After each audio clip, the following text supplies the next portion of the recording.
जय श्री कृष्ण दोस्तों, आपका स्वागत है आपके चैनल KTV स्टोरी में। आज हम आपके लिए लाए हैं एक कहानी जो 3 पाखंडी लोगों के बारे में है। अगर आपको ये कहानी पसंद आए तो कृपया वीडियो को लाइक करें, चैनल को सब्सक्राइब करें और बेल आइकन को दबाना न भूलें। तो चलिए कहानी की ओर बढ़ते हैं। यह एक अमावस्या की काली रात थी। आसमान पर बादलों ने चांद और सितारों को ढक रखा था। हवा में एक अजीब सी नमी और ठंडक थी, जैसे कि कुछ बुरा होने वाला हो। शहर के बाहर एक पुरानी टूटी फूटी हवेली में 3 अजनबी बैठे थे। उनकी आंखों में चमक थी, लेकिन दिल में धोखे और चालाकी का अंधेरा छिपा था। ये तीनों पहली बार एक दूसरे से मिल रहे थे, लेकिन उनके इरादे एक जैसे थे: धोखा देना, चालबाजी करना और झूठ की दुनिया बसाना। पहला आदमी था जयनाथ, जो साधु के भेष में घूमता था। उसके लंबे बाल और बड़ी दाढ़ी मूंछों के पीछे उसका असली चेहरा छिपा था। लोग उसे एक चमत्कारी बाबा समझते थे, जो भविष्य बता सकता था और लोगों की किस्मत बदल सकता था। लेकिन सच तो यह था कि वह एक ठग था, जो मासूम लोगों को अपने झूठे जाल में फंसाकर उनकी दौलत लूटता था। उसकी बातें इतनी मीठी होती थी कि लोग खुद ही उसके पास अपना सब कुछ सौंपने आ जाते थे। दूसरा आदमी था दोमन, एक नकली वैद्य। वह खुद को एक महान आयुर्वेदाचार्य बताता था। गांवों और कस्बों में उसके जड़ी बूटियों के नुस्खे मशहूर थे। लोग कहते थे कि वह मरते हुए इंसान को भी ठीक कर सकता था, लेकिन असल में उसके पास कोई असली ज्ञान नहीं था। वह सिर्फ कुछ साधारण जड़ी बूटियों और तंत्र मंत्र की बातों से लोगों को बेवकूफ बनाता था और उनकी मेहनत की कमाई हड़प लेता था। कई बार उसने बीमार लोगों को नकली दवाएं देकर उनकी जान भी खतरे में डाल दी थी। लेकिन उसका डर इतना था कि कोई उसके खिलाफ आवाज उठाने की हिम्मत नहीं करता था। तीसरा आदमी था जयचंद, सबसे चालाक। वह एक मशहूर ठग था, जो कभी जमींदार का नौकर बन जाता तो कभी किसी राजा का सलाहकार। वह लोगों के बीच घुसकर उनकी कमजोरियों को समझता और फिर उन्हीं के खिलाफ चाल चलता। उसकी पहचान एक बड़े व्यापारी के रूप में थी, लेकिन असल में वह सिर्फ चोरी और धोखाधड़ी से अपनी जेब भरता था। इन तीनों की मुलाकात कोई इत्तेफाक नहीं थी, बल्कि किस्मत का खेल था। वे अलग अलग जगहों से आए थे, लेकिन उनका मकसद एक ही था: धोखे और पाखंड की दुनिया में अपनी सत्ता कायम करना। हवेली में एक पुरानी लकड़ी की मेज के चारों ओर बैठकर वे अपनी अपनी कहानियां सुना रहे थे। उनकी आंखों में वह आग थी जो किसी को भी जला सकती थी।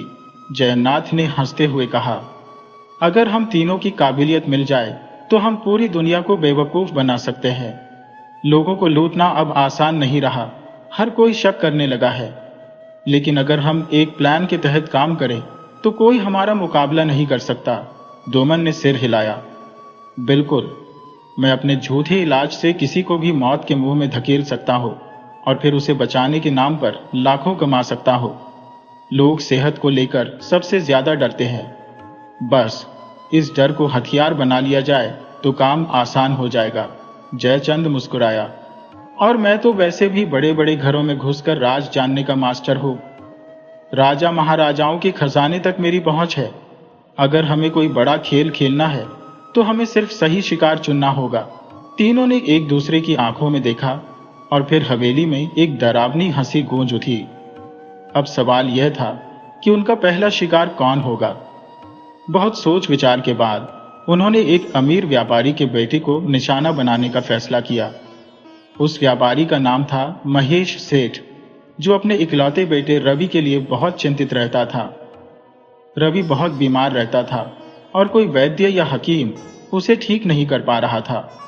यह उनके लिए एक सुनहरा मौका था। योजना तैयार थी। सबसे पहले दोमन ने अपने वैद्य वाले रूप में व्यापारी के शहर में जाने का फैसला किया। उसने एक झूठी अफवाह फैलाई कि एक महान वैद्य शहर में आया है, जो लाइलाज बीमारियों का भी इलाज कर सकता है। उधर जयनाथ भी एक सिद्ध बाबा के रूप में वहां पहुंचेगा और व्यापारी को विश्वास दिलाएगा कि उसके बेटे पर किसी प्रेतात्मा का साया है। फिर जयचंद एक राजा के दूत बनकर व्यापारी के दरबार में जाएगा और कहेगा कि वह एक ऐसे व्यक्ति को जानता है जो इस समस्या का समाधान कर सकता है। तीनों ने अपनी अपनी भूमिका तय कर ली थी। अब उन्हें बस मौके का इंतजार था। अगले ही दिन दोमन एक काफिले के साथ शहर में पहुंचा और वहां के सबसे बड़े चौक में अपना तंबू लगाकर बैठ गया। उसने कुछ नकली मरीजों को पहले ही तैयार कर लिया था, जो उसके पास आते और झूठी तारीफों से उसकी प्रसिद्धि फैलाते। देखते ही देखते पूरा शहर उसकी बातों में आ गया।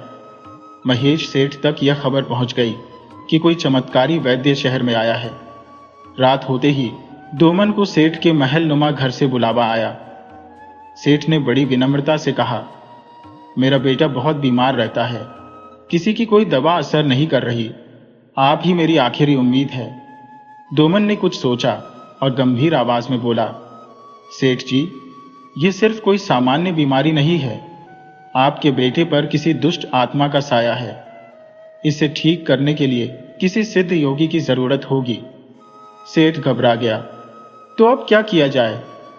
दोमन ने सिर झुकाकर कहा, मैं एक ऐसे सिद्ध महात्मा को जानता हूं जो आपके बेटे को ठीक कर सकते हैं, लेकिन वह साधारण व्यक्ति से नहीं मिलते। अब सेठ के मन में उत्सुकता और डर दोनों थे। वह किसी भी कीमत पर अपने बेटे को ठीक करना चाहता था। उसने बिना देर किए पूछा, कौन है वह महात्मा? मैं उनसे कैसे मिल सकता हूं? दोमन मुस्कुराया, क्योंकि यह वही सवाल था जिसका उसे इंतजार था। उसने कहा, वह जंगल में रहते हैं और उनसे मिलने के लिए विशेष अनुष्ठान करना होगा। दोमन ने रहस्यमय आवाज में कहा, अगर आपकी श्रद्धा सच्ची हुई तो वह खुद प्रकट होंगे। यहीं से शुरू हुआ 3 पाखंडियों का सबसे बड़ा धोखा, जो सिर्फ महेश सेठ को ही नहीं बल्कि पूरे शहर को अपने जाल में फंसाने वाला था। आगे क्या हुआ? कैसे तीनों ने अपने दिमाग और चालाकी से खेल खेला, और क्या कोई इनका पर्दाफाश कर पाया? महेश सेठ अपने इकलौते बेटे रवि की बीमारी से बहुत परेशान था। बड़े बड़े हकीम, वैद्य और डॉक्टर हार मान चुके थे, लेकिन उसके बेटे की हालत दिन ब दिन बिगड़ती जा रही थी। दोमन ने बड़ी चालाकी से उसे यह यकीन दिला दिया था कि रवि की बीमारी सामान्य नहीं है, बल्कि उस पर किसी दुष्ट आत्मा का साया है। यह सुनते ही सेठ का चेहरा फीका पड़ गया। उसे समझ नहीं आ रहा था कि क्या करें। दोमन ने गहरी सांस ली और गंभीर स्वर में कहा, सेठ जी, समस्या का समाधान आसान नहीं है, लेकिन एक सिद्ध योगी है जो इस तरह के मामलों में दक्ष है। वह खुद किसी साधारण व्यक्ति से नहीं मिलते, बल्कि केवल उनके पास जाते हैं जिनकी श्रद्धा सच्ची होती है। सेठ के चेहरे पर चिंता की लकीरें और गहरी हो गईं। उसने तुरंत कहा, मैं उनसे मिलने को तैयार हूं, चाहे जो भी करना पड़े।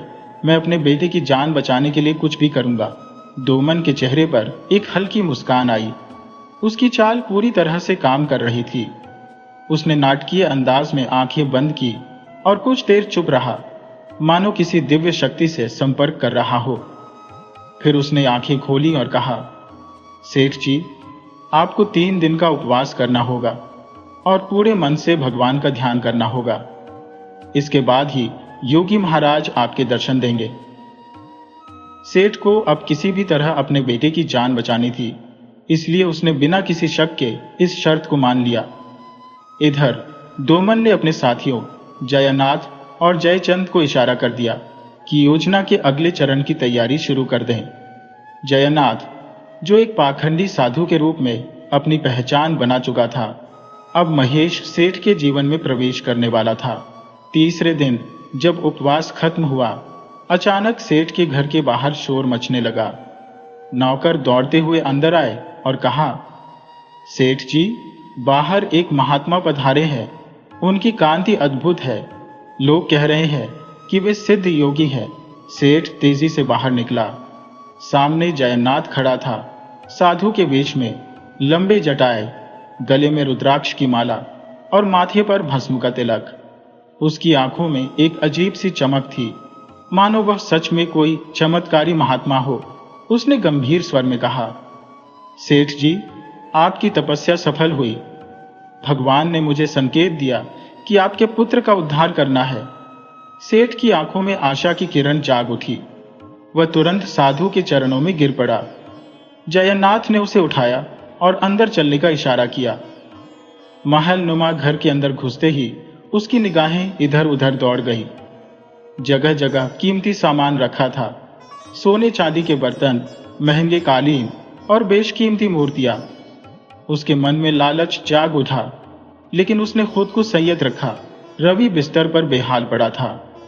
उसका चेहरा पीला पड़ चुका था और आंखों के नीचे गहरे काले धब्बे थे। जयनाथ ने आंखें बंद की और मंत्र बुदबुदाने लगा। उसने अपने झोले से कुछ राख निकाली और उसे रवि के माथे पर लगाया। फिर उसने गंभीर स्वर में कहा, इस बालक पर एक बहुत शक्तिशाली आत्मा का साया है। यह कोई साधारण बीमारी नहीं, बल्कि किसी की काली दृष्टि का परिणाम है। सेठ की पत्नी घबरा गई। उसने कांपते हुए पूछा, क्या कोई उपाय है महात्मा जी? जयनाथ ने आंखें खोली और धीमी आवाज में कहा, उपाय कठिन है, लेकिन असंभव नहीं। इसके लिए एक विशेष अनुष्ठान करना होगा, जो केवल एक विशेष स्थान पर ही संभव है। सेठ व्याकुल हो गया। कौन सा स्थान महात्मा जी? जयनाथ ने नाटकीय अंदाज में कहा, शहर से बाहर एक प्राचीन मंदिर है जहां यह अनुष्ठान किया जा सकता है, लेकिन वहां जाने के लिए विशेष तैयारी करनी होगी। केवल चुनिंदा लोग ही वहां जा सकते हैं। सेठ ने तुरंत हामी भर दी। उसे बस अपने बेटे की जान बचानी थी। अगले दिन सेठ, दोमन और जयनाथ अपने कुछ नौकरों के साथ उस मंदिर की ओर निकल पड़े। ये मंदिर एक सुनसान जंगल के बीच में था, जहां आम लोग जाने से डरते थे। जयचंद पहले ही वहां पहुंच चुका था और उसने माहौल को पूरी तरह से भयानक बनाने की तैयारी कर रखी थी। जैसे ही सेठ और बाकी लोग मंदिर के करीब पहुंचे, हवा में एक अजीब सी सनसनाहट होने लगी। अचानक पक्षियों का चहचहाना बंद हो गया और वातावरण में एक अज्ञात भय समा गया। मंदिर के विशाल पत्थर के दरवाजे पर लाल रंग के अजीब निशान बनाए गए थे, जो किसी तांत्रिक विधि का आभास कराते थे। जयनाथ ने गंभीर स्वर में कहा, यह मंदिर एक समय में बहुत शक्तिशाली साधुओं की तपोस्थली था, लेकिन वर्षों पहले यहां एक तांत्रिक ने अपनी तंत्र साधना से इसकी शक्ति को नष्ट कर दिया। यह जगह अब दुष्ट आत्माओं का वास बन चुकी है। सेठ और उसके परिवार वालों की रूह कांप उठी। वे कांपते हुए अंदर दाखिल हुए। मंदिर के अंदर हल्की रोशनी थी और हर ओर अंधेरा फैला हुआ था। जगह जगह धूल जमी थी और कुछ स्थानों पर नरमुंड रखे हुए थे, जो निश्चित रूप से जयचंद ने पहले से ही वहां रखवा दिए थे, ताकि माहौल को डरावना बनाया जा सके। जयनाथ ने एक चक्र बनाया और सेठ के बेटे को उसके केंद्र में बैठा दिया। फिर उसने कुछ मंत्र पढ़ने शुरू किए और एक कटोरी में आग जलाकर उसमें कुछ जड़ी बूटियां डाली, जिससे वहां एक रहस्यमय धुआं फैल गया। तभी अचानक एक तेज आवाज आई।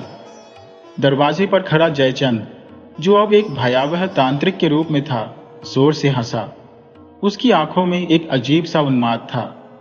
वह धीरे धीरे आगे बढ़ा और भयावह स्वर में बोला, तुम लोगों को यहां नहीं आना चाहिए था। सेठ और उसके परिवार की हालत पतली हो गई। कुछ समझ पाते उससे पहले जयचंद ने जमीन से राख उठाकर हवा में उछाली और जोर जोर से कुछ मंत्र बुदबुदाने लगा। सेठ की पत्नी घबरा गई और उसने चीखते हुए कहा, हमें बचाइए महात्मा जी। जयनाथ ने गहरी आवाज में कहा, डरो मत, इसे रोकने का एक ही उपाय है। विशेष अनुष्ठान के लिए 50 तोला सोना और 1 लाख रुपए की आहुति देनी होगी, तभी यह आत्मा शांत होगी। सेठ अब पूरी तरह से उनके जाल में फंस चुका था। उसने बिना सोचे समझे तुरंत अपने सेवकों को आदेश दिया कि धनराशि लेकर आई। जैसे ही सोना और रुपये उनके हवाले हुए, जयचंद ने एक जोरदार झटका दिया और एक सफेद कपड़ा हवा में लहराया। अचानक मंदिर की सारी रोशनी बुझ गई और चारों ओर सन्नाटा छा गया। कुछ ही क्षणों में धुआं छोड़ गया और जब सेठ ने आंखें खोली तो सामने कुछ भी नहीं था, न कोई तांत्रिक, न कोई महात्मा और ना ही उनके दिए गए पैसे। 3 पाखंडी एक बार फिर अपना खेल खेलकर गायब हो चुके थे और सेठ अब भी यह समझने की कोशिश कर रहा था कि आखिर यह सब क्या था। सेठ महेश पूरी तरह टूट चुका था।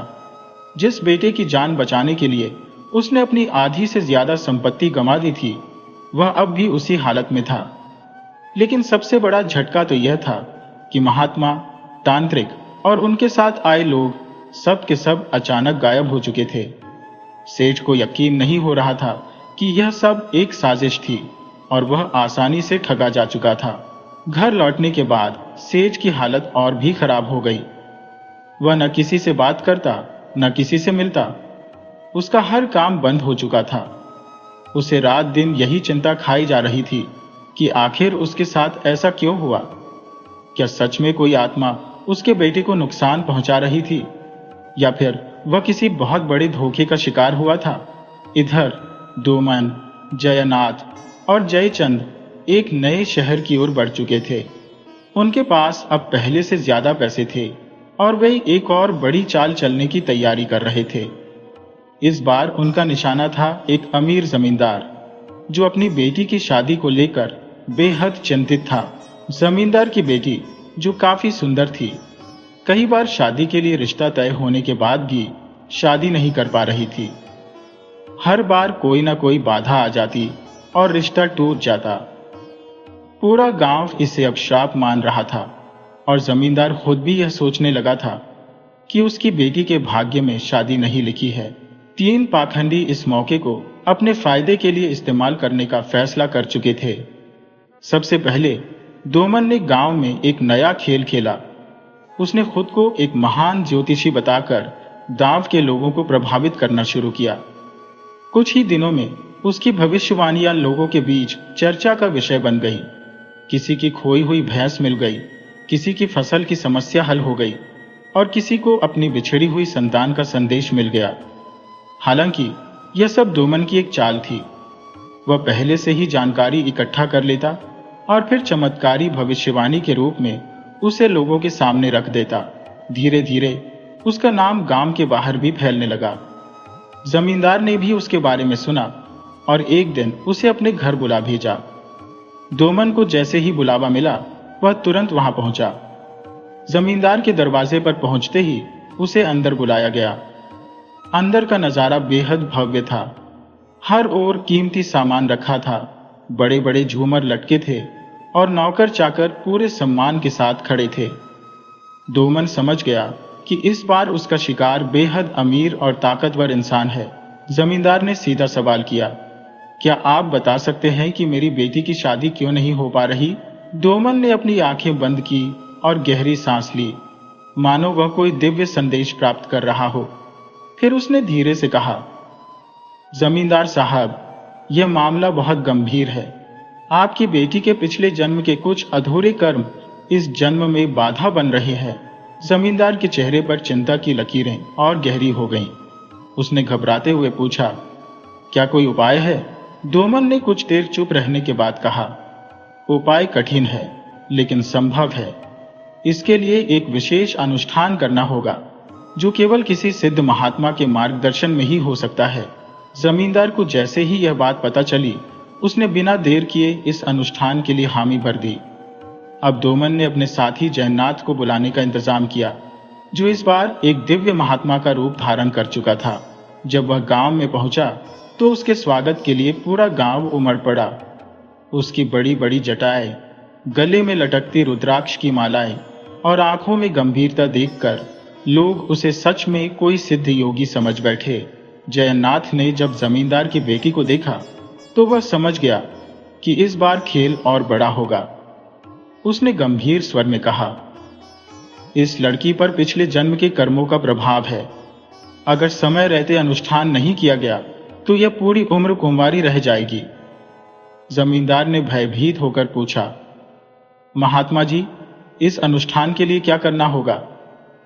जयनाथ ने एक लंबी सांस ली और कहा, पहले तो एक विशेष स्थान पर अनुष्ठान करना होगा जहां किसी भी प्रकार की बुरी आत्माओं का प्रभाव ना हो। दूसरा, इसके लिए आपको 3 लाख रुपए और 100 तोला सोने की आहुति देनी होगी। ये कोई साधारण अनुष्ठान नहीं है, इसमें बहुत सावधानी बरतनी होगी। जमींदार बिना किसी सवाल के तैयार हो गया। उसके लिए अपनी बेटी की शादी सबसे बड़ी चिंता थी। कुछ ही दिनों में अनुष्ठान की तैयारी शुरू हो गई।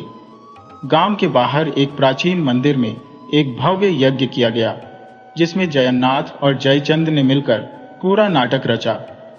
मंत्रों के उच्चारण के साथ जगह जगह राख और रंग बिरंगे फूल बिखेरे गए ताकि माहौल रहस्यमय लगे। जब अनुष्ठान शुरू हुआ तो जयचंद ने एक काले कपड़े से ढका एक रहस्यमय पिंजरा लाया जिसमें कुछ पक्षी बंद थे। जैसे ही उसने मंत्र पढ़ना शुरू किया, उसने चुपके से पिंजरा खोल दिया और पक्षी अचानक उड़ गए। लोगों को लगा कि कोई आत्मा बाहर निकल गई है। जमींदार और उसका परिवार यह देखकर भयभीत हो गए, लेकिन जयनाथ ने तुरंत कहा, डरने की जरूरत नहीं, आत्मा अब मुक्त हो चुकी है। फिर उसने एक कटोरे में गंगा जल डालकर उसमें सोना डलवाया और धीरे धीरे पानी में मंत्र पढ़ने लगा। इसके बाद उसने सोना अपने झोले में रख लिया और कहा, अब यह पवित्र हो चुका है, इसे यज्ञ में समर्पित किया जाएगा। रात भर यह नाटक चला और अगले दिन जब यज्ञ खत्म हुआ तो जयनाथ ने घोषणा की, अब बाधा खत्म हो चुकी है, आपकी बेटी की शादी बहुत जल्द होगी। जमींदार की आंखों में आंसू थे। उसने उन्हें प्रणाम किया और अपने घर लौट आया। कुछ ही दिनों बाद जब जमींदार ने महसूस किया कि कुछ भी नहीं बदला और शादी की कोई बात आगे नहीं बढ़ी, तब उसे थोड़ा शक हुआ।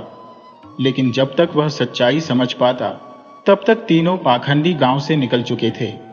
अब सवाल ये था कि वे आगे किस नए शिकार की तलाश करेंगे। क्या जमींदार कभी सच्चाई का पता लगा पाएगा? और क्या महेश सेठ, जिसे उन्होंने पहले ठगा था, कभी उनके बारे में कुछ जान पाएगा? डोमन, जयनाथ और जयचंद अब तक कई लोगों को ठग चुके थे, लेकिन इस बार उनकी चालें उन्हें एक ऐसे रास्ते पर ले जाने वाली थी जहां उनका सामना अपने सबसे बड़े डर से होने वाला था। जमींदार को ठगने के बाद वे शहर से बाहर निकल गए और एक नया ठिकाना ढूंढने लगे।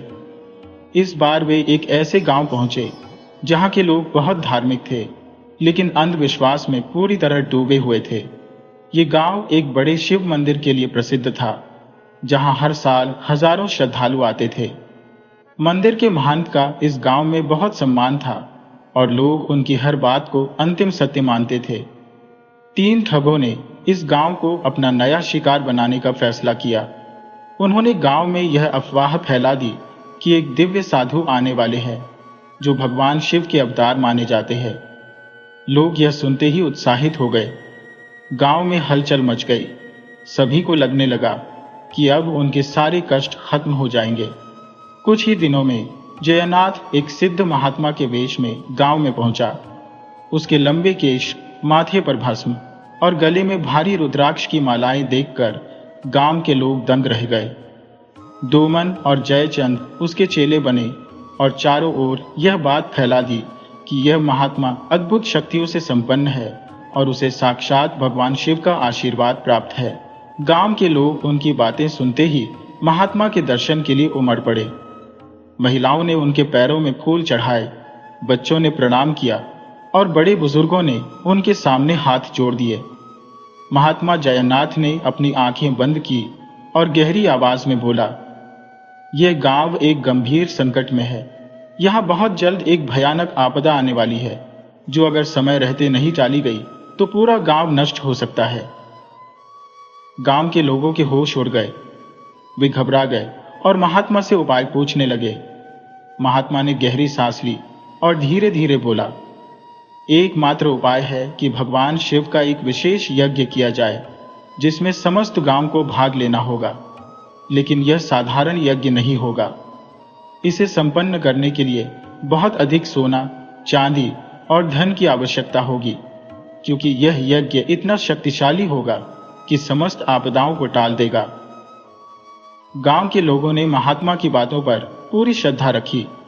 वे बिना किसी सवाल के यज्ञ की तैयारी में जुट गए। गांव के अमीर लोगों ने महात्मा के चरणों में सोने चांदी के आभूषण रख दिए। मंदिर के महंत भी इस यज्ञ के लिए सहमत हो गए और उन्होंने मंदिर का खजाना खोल दिया। धीरे धीरे हजारों की भीड़ इकट्ठा हो गई और यह यज्ञ एक बहुत बड़ा आयोजन बन गया। रात के अंधेरे में डोमन और जयचंद ने वह सारा धन एकत्र करना शुरू कर दिया जो यज्ञ के नाम पर गांव वालों ने चढ़ाया था। उन्होंने एक गुप्त योजना बनाई कि जैसे ही यज्ञ खत्म होगा, वे इस गांव से भाग जाएंगे और किसी नए स्थान पर जाकर अपनी ठगी का नया खेल शुरू करेंगे। लेकिन इस बार उनकी किस्मत उनके साथ नहीं थी। यज्ञ का दूसरा दिन था। मंत्रों का उच्चारण चल रहा था और गांव के लोग गहरी आस्था में डूबे हुए थे। महात्मा जयनाथ ने यज्ञ की अग्नि में घी डाला और ऊंचे स्वर में मंत्र पढ़ने लगा। तभी अचानक गांव का एक युवक, जिसका नाम ईशान था, वहां पहुंचा। ईशान पिछले कुछ वर्षों से शहर में पढ़ाई कर रहा था और अब गांव लौटा था।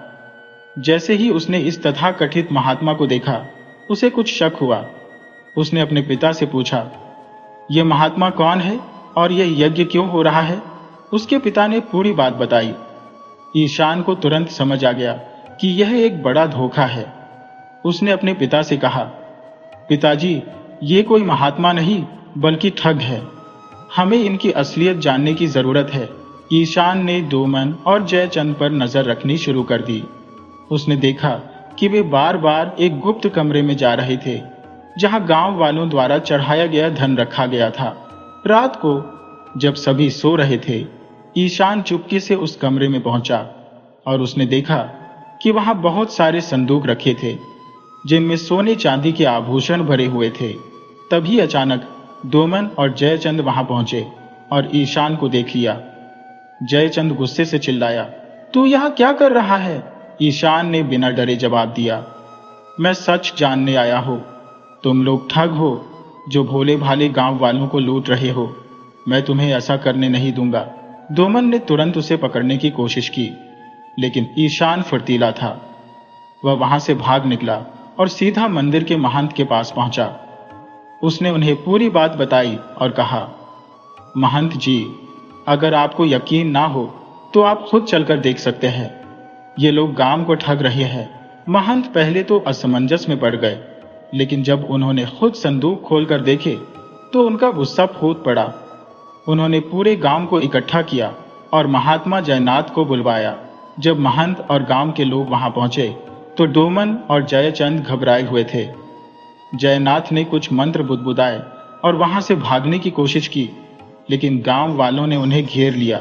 गांव के लोगों का गुस्सा अब फूट पड़ा था। उन्होंने तीनों को रस्सियों से बांध दिया और पुलिस को बुलाया। जब पुलिस आई तो उन्होंने इन ठगों को गिरफ्तार कर लिया। गांव के लोगों ने चैन की सांस ली और मंदिर के महंत ने घोषणा की कि इस गांव में अब कोई भी बाहरी व्यक्ति बिना प्रमाण के नहीं ठहर सकेगा। तीनों ठगों को जेल में डाल दिया गया और उनकी सारी ठगी की संपत्ति जब्त कर ली गई। ईशान गांव का नायक बन गया, जिसने अपने गांव को एक बड़े धोखे से बचाया था। इस तरह 3 पाखंडियों की काली करतूतों का अंत हुआ और गांव के लोग एक बार फिर अपनी सच्ची आस्था की ओर लौट आए।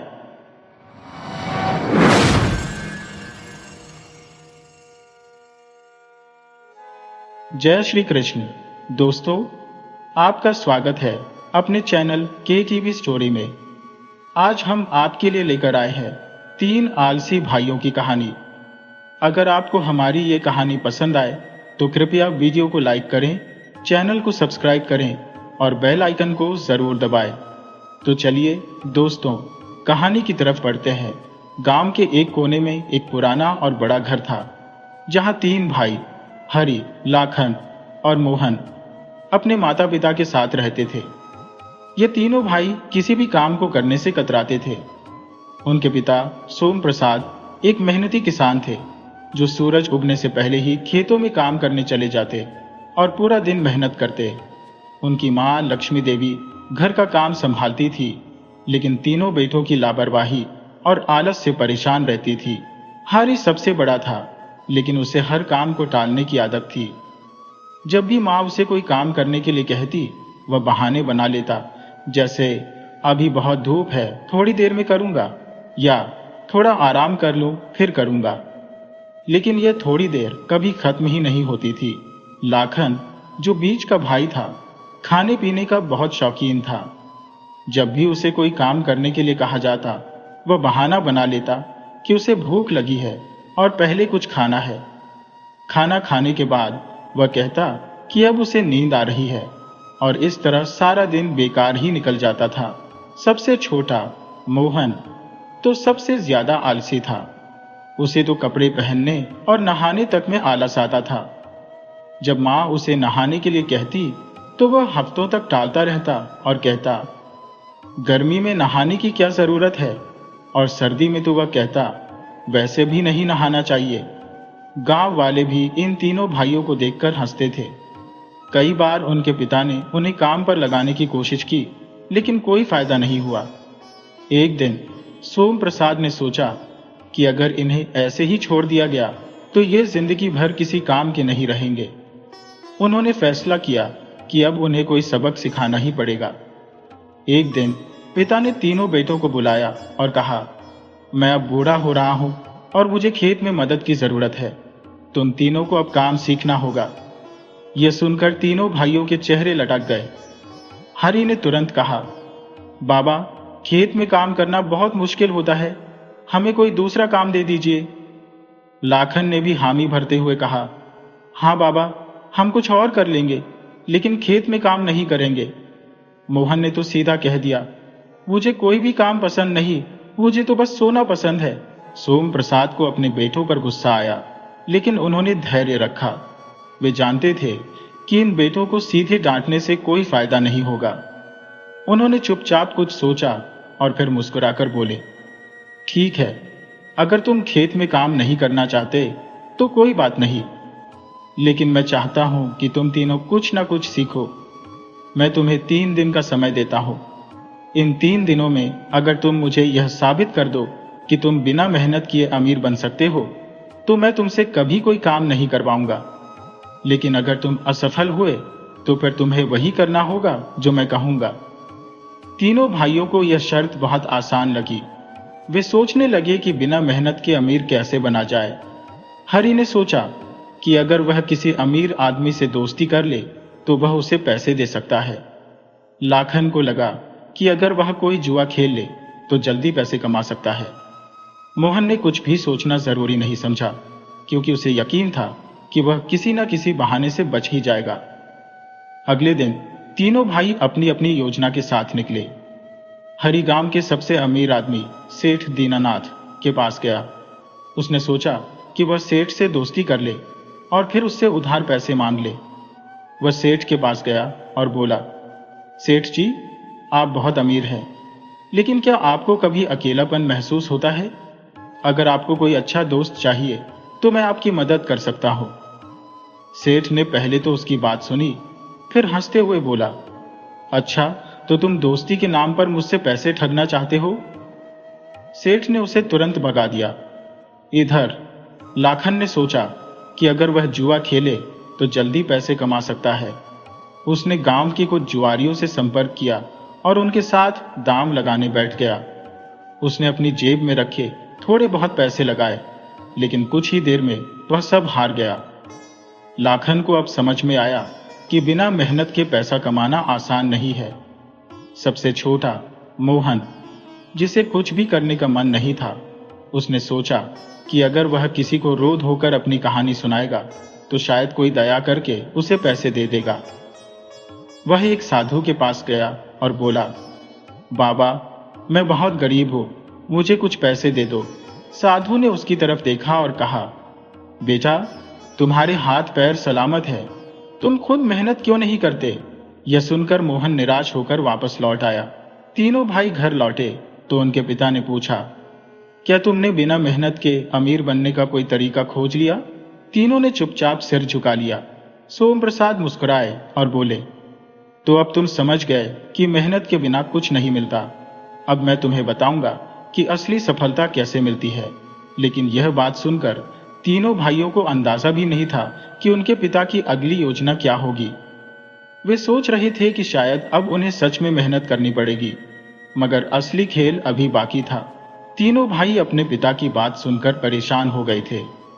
उन्होंने सोचा था कि बिना मेहनत के कुछ ना कुछ तो मिल ही जाएगा, लेकिन यह तरीका काम नहीं आया। अब वे समझ नहीं पा रहे थे कि आगे क्या करें। उधर उनके पिता सोम प्रसाद ने उनके लिए एक नई योजना बना ली थी। अगली सुबह उन्होंने अपने बेटों को बुलाया और कहा, अब तुम लोगों के पास एक आखिरी मौका है। मैं चाहता हूं कि तुम तीनों इस गांव से बाहर जाकर अपनी किस्मत आजमाओ। अगर तुम अगले 7 दिनों में कुछ ऐसा कर पाओ जिससे यह साबित हो जाए कि मेहनत के बिना भी कुछ मिल सकता है, तो मैं कभी तुमसे काम करने के लिए नहीं कहूंगा। लेकिन अगर तुम असफल हुए तो फिर तुम्हें मेरी बात माननी ही पड़ेगी। तीनों भाइयों को यह चुनौती अजीब लगी, लेकिन उन्होंने सोचा कि घर पर बैठे रहने से अच्छा है कि वे बाहर जाएं और किस्मत आजमाएं। वे अपने अपने रास्ते निकल पड़े। हरि सबसे पहले गांव से कुछ दूर एक सुनसान इलाके में पहुंचा। वहां एक पुराना मंदिर था, जिसके बारे में कहा जाता था कि वहां एक साधु रहते हैं जो हर सवाल का जवाब जानते हैं। हरि ने सोचा कि अगर वह साधु से कोई चमत्कारी उपाय पूछ ले तो शायद उसे मेहनत के बिना धन मिल जाए। वह मंदिर के अंदर गया तो देखा कि वहां एक बूढ़े साधु तपस्या कर रहे थे। हरि ने हाथ जोड़कर कहा, बाबा, मैं बिना मेहनत के अमीर बनना चाहता हूं, क्या आप मेरी मदद कर सकते हैं?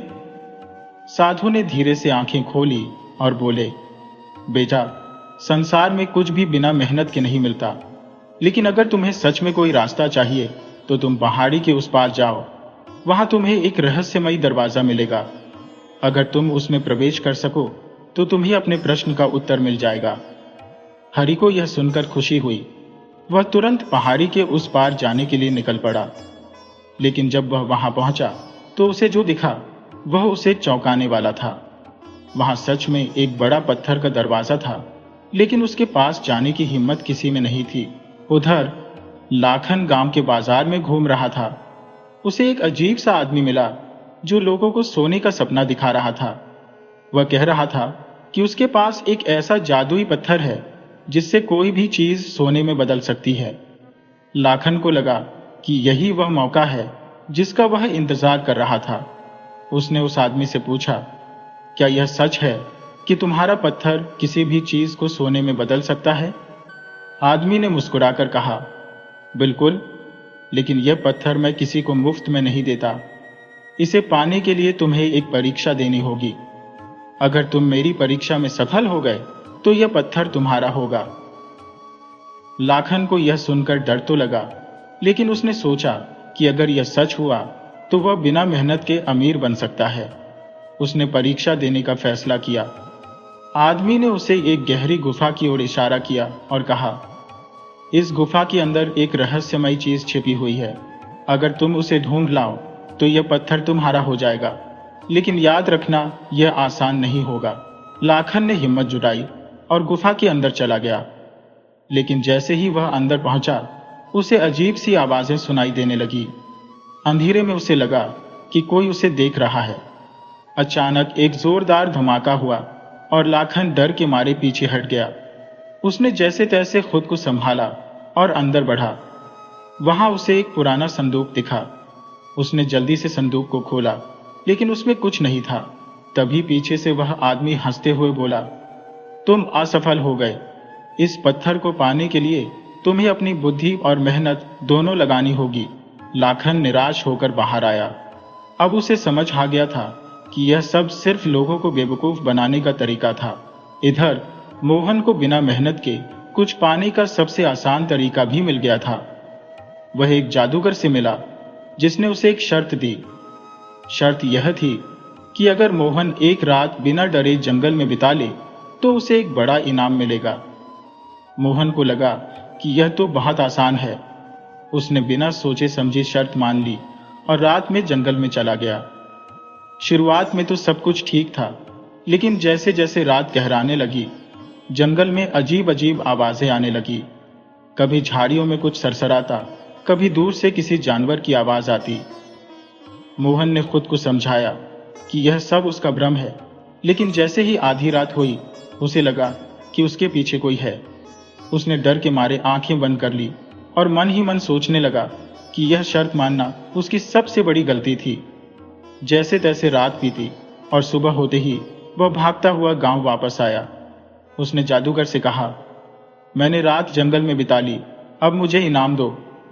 लेकिन जादूगर ने हंसते हुए कहा, इनाम तो उन्हें मिलता है जो अपने डर को हराते हैं। तुम तो पूरी रात डरते रहे, इसलिए तुम असफल हो गए। तीनों भाई अलग अलग रास्तों से निकले थे, लेकिन उनकी हालत एक जैसी थी। वे सब कुछ आजमा कर भी असफल रहे थे। अब उनके पास कोई और चारा नहीं बचा था। वे हार कर वापस घर लौटे और अपने पिता के सामने सिर झुका लिया।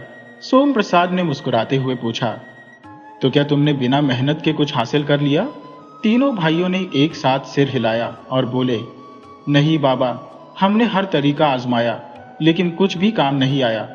हमें अब समझ में आ गया है कि बिना मेहनत के कुछ भी संभव नहीं है। सोम प्रसाद ने गहरी सांस ली और बोले, बहुत अच्छा, लेकिन अभी तुम्हारी असली परीक्षा बाकी है। तीनों भाई चौंक गए।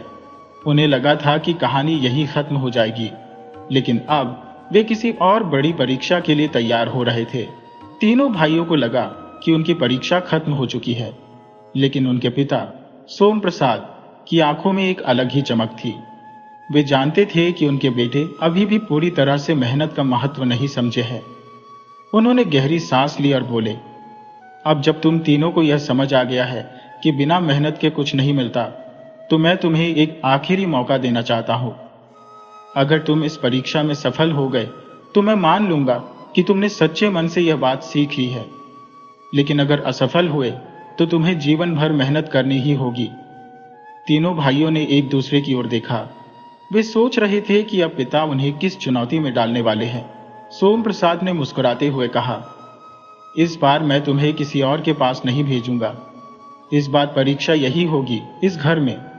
मैं चाहता हूं कि तुम तीनों मिलकर इस घर के पिछवाड़े में एक खेत तैयार करो, उसमें फसल बो, और जब वह फसल तैयार हो जाए तब मैं फैसला करूंगा कि तुम मेहनत करना सीख गए हो या नहीं।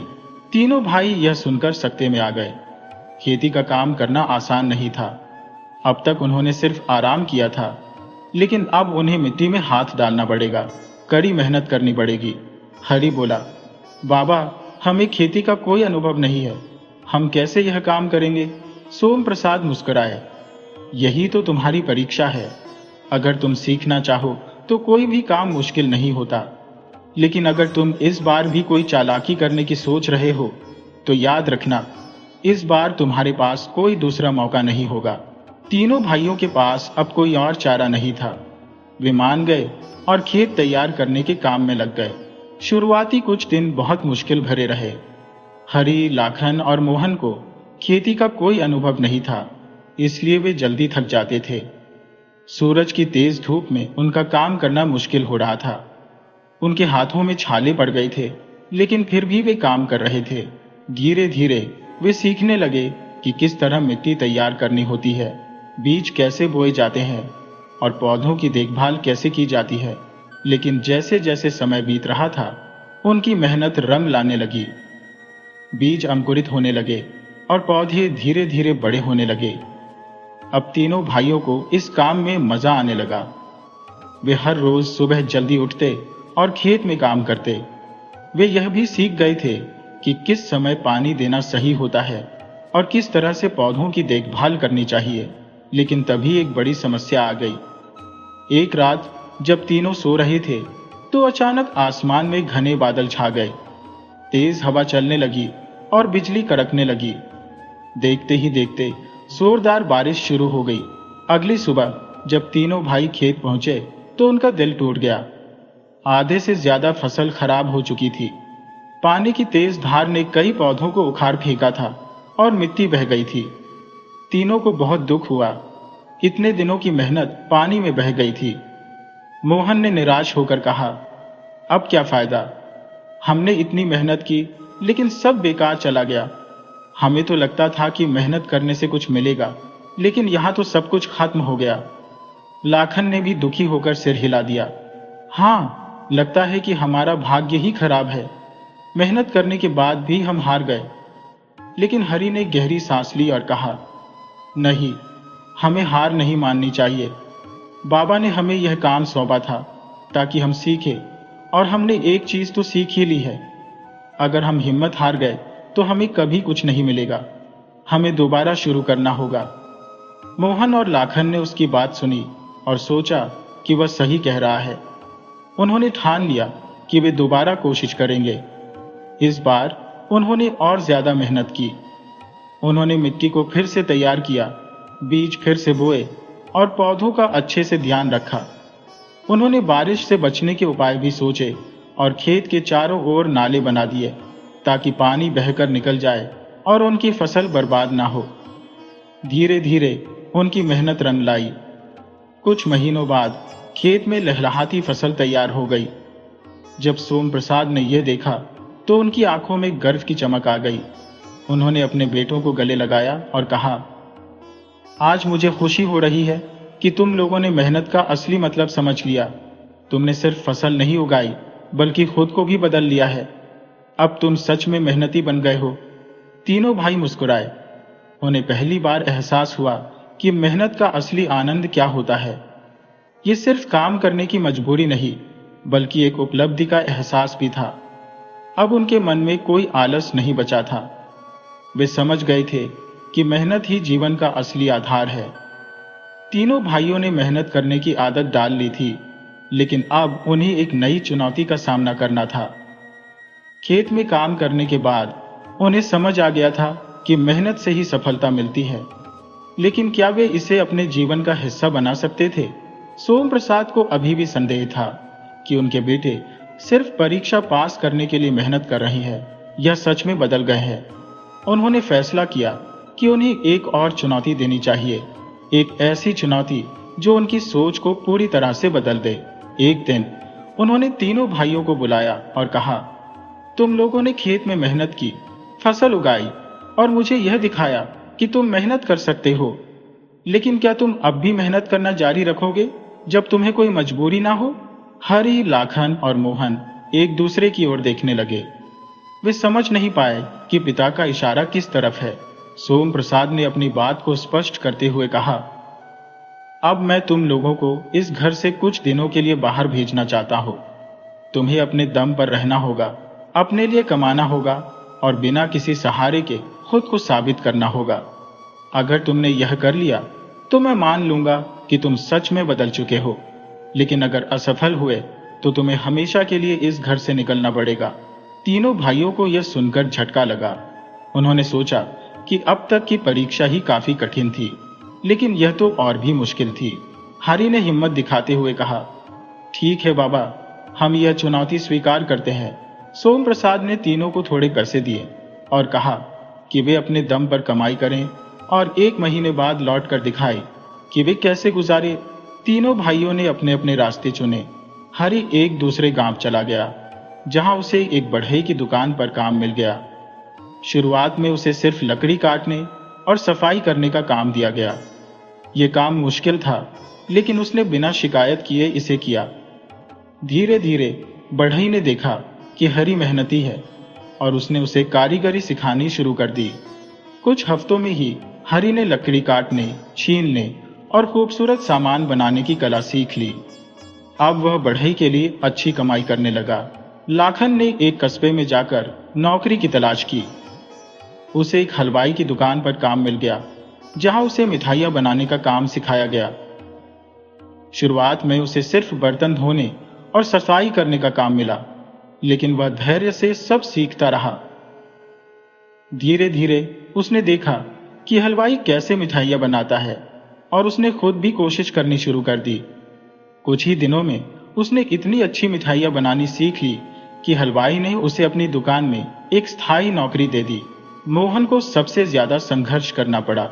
वह आलसी स्वभाव का था और मेहनत से बचने की कोशिश करता था।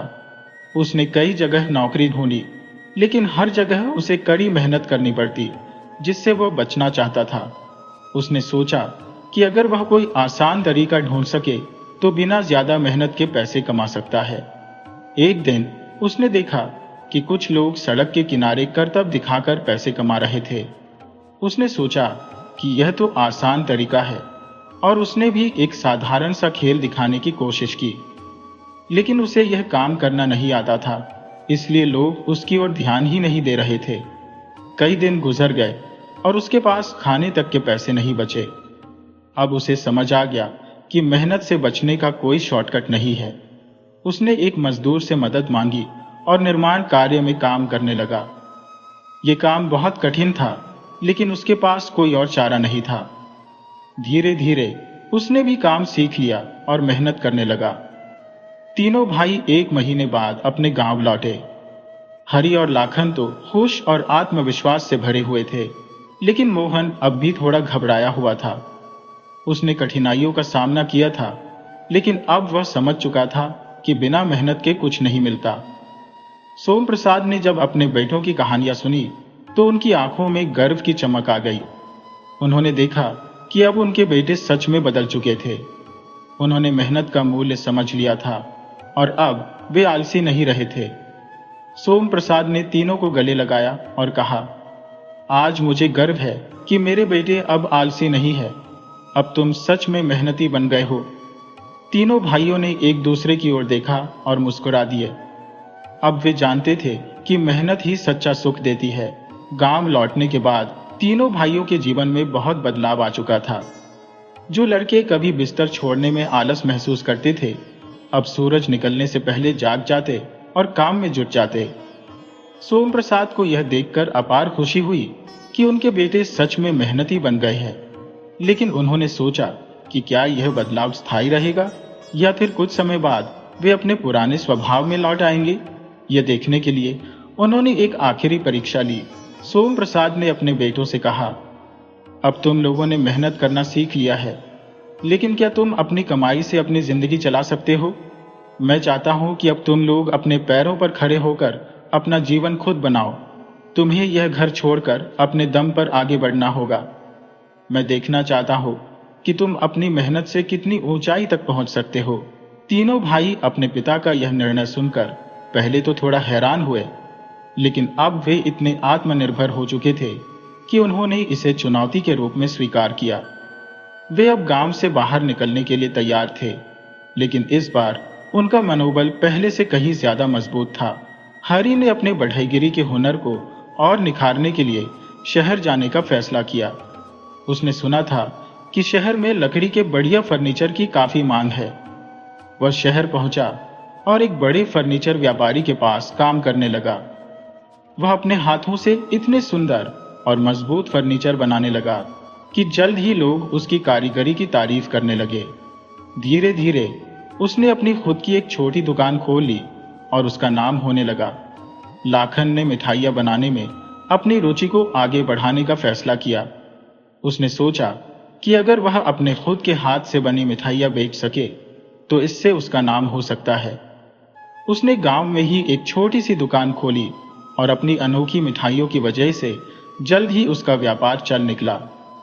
उसकी दुकान की मिठाइयाँ इतनी स्वादिष्ट होती थी कि लोग दूर दूर से खरीदने आते। वह अब सिर्फ गांव में ही नहीं बल्कि आसपास के कस्बों में भी मशहूर हो गया था। मोहन को अपनी गलती का एहसास हो चुका था कि उसने हमेशा आसान रास्ता ढूंढने की कोशिश की थी। अब उसने फैसला किया कि वह किसी शॉर्टकट की तलाश नहीं करेगा, बल्कि मेहनत से अपना भविष्य बनाएगा। उसने निर्माण कार्य में अपनी रुचि विकसित कर ली थी और उसने एक ठेकेदार के अधीन काम करना शुरू किया। धीरे धीरे उसने निर्माण का पूरा काम सीख लिया और कुछ वर्षों में खुद ठेकेदारी करने लगा। अब वह एक सफल ठेकेदार बन गया था और लोग उसकी ईमानदारी और मेहनत की बहुत तारीफ करने लगे थे। समय बीतता गया। तीनों भाइयों ने अपनी अपनी मेहनत से एक अच्छी जिंदगी बना ली थी। वे पहले से कहीं ज्यादा आत्मनिर्भर और जिम्मेदार बन चुके थे। कुछ वर्षों बाद वे अपने माता पिता से मिलने गांव लौटे। जब सोम प्रसाद ने देखा कि उनके तीनों बेटे अब सफल और मेहनती बन गए हैं, तो उनकी आंखों में खुशी के आंसू आ गए। उन्होंने अपने बेटों को गले लगाया और कहा, मुझे आज तुम पर गर्व है। तुमने साबित कर दिया कि मेहनत ही सबसे बड़ी ताकत होती है। जब तक तुम मेहनत करते रहोगे, तब तक तुम कभी असफल नहीं हो सकते। तीनों भाइयों ने भी अपने पिता के चरण स्पर्श किए और कहा, आपकी सिखाई हुई बातों ने ही हमें इस मुकाम तक पहुंचाया है। अगर आप हमें मेहनत करने की सीख ना देते तो आज भी हम आलसी होते और अपनी जिंदगी बर्बाद कर चुके होते। गांव के लोग भी यह देखकर चकित थे कि जो तीन भाई कभी सबसे बड़े आलसी हुआ करते थे, वे अब गांव के सबसे सफल और मेहनती इंसान बन चुके थे। लोग उनकी कहानियां सुनकर अपने बच्चों को मेहनत करने की सीख देने लगे। इस तरह तीनों भाइयों की जिंदगी पूरी तरह से बदल चुकी थी। वे अब अपने अपने क्षेत्र में सफलता की नई ऊंचाइयों तक पहुंच चुके थे। लेकिन एक चीज जो नहीं बदली थी, वह थी उनकी मेहनत और लगन। वे अब जानते थे कि जीवन में कुछ भी हासिल करना है तो आलस को त्याग कर परिश्रम का रास्ता अपनाना ही एकमात्र उपाय है। इस कहानी से हमें यह सीख मिलती है कि जीवन में सफलता का कोई शॉर्टकट नहीं होता। जो लोग मेहनत से भागते हैं वे जीवन में कभी आगे नहीं बढ़ पाते, लेकिन जो श्रम को अपनाते हैं वे हर कठिनाई को पार करके अपनी मंजिल तक पहुंचते हैं। तीनों भाइयों ने आलस को त्याग कर यह साबित कर दिया कि मेहनत और लगन से कुछ भी संभव है। अगर हम अपने जीवन में बदलाव लाना चाहते हैं तो हमें भी आलस को छोड़कर कड़ी मेहनत करनी होगी। सफलता केवल उन्हीं को मिलती है जो अपने लक्ष्य के प्रति समर्पित रहते हैं और हर परिस्थिति में डटे रहते हैं। यह कहानी हमें यह भी सिखाती है कि माता पिता की सीख और अनुशासन जीवन को सही दिशा में ले जाने में बहुत महत्वपूर्ण भूमिका निभाते हैं। अगर वे समय पर अपने बच्चों को सही राह दिखाएं तो उनका भविष्य उज्जवल हो सकता है। अतः हमें हमेशा मेहनत, लगन और ईमानदारी से अपने लक्ष्य की ओर बढ़ना चाहिए, क्योंकि यही 3 गुण हमें असली सफलता और सम्मान दिलाते हैं।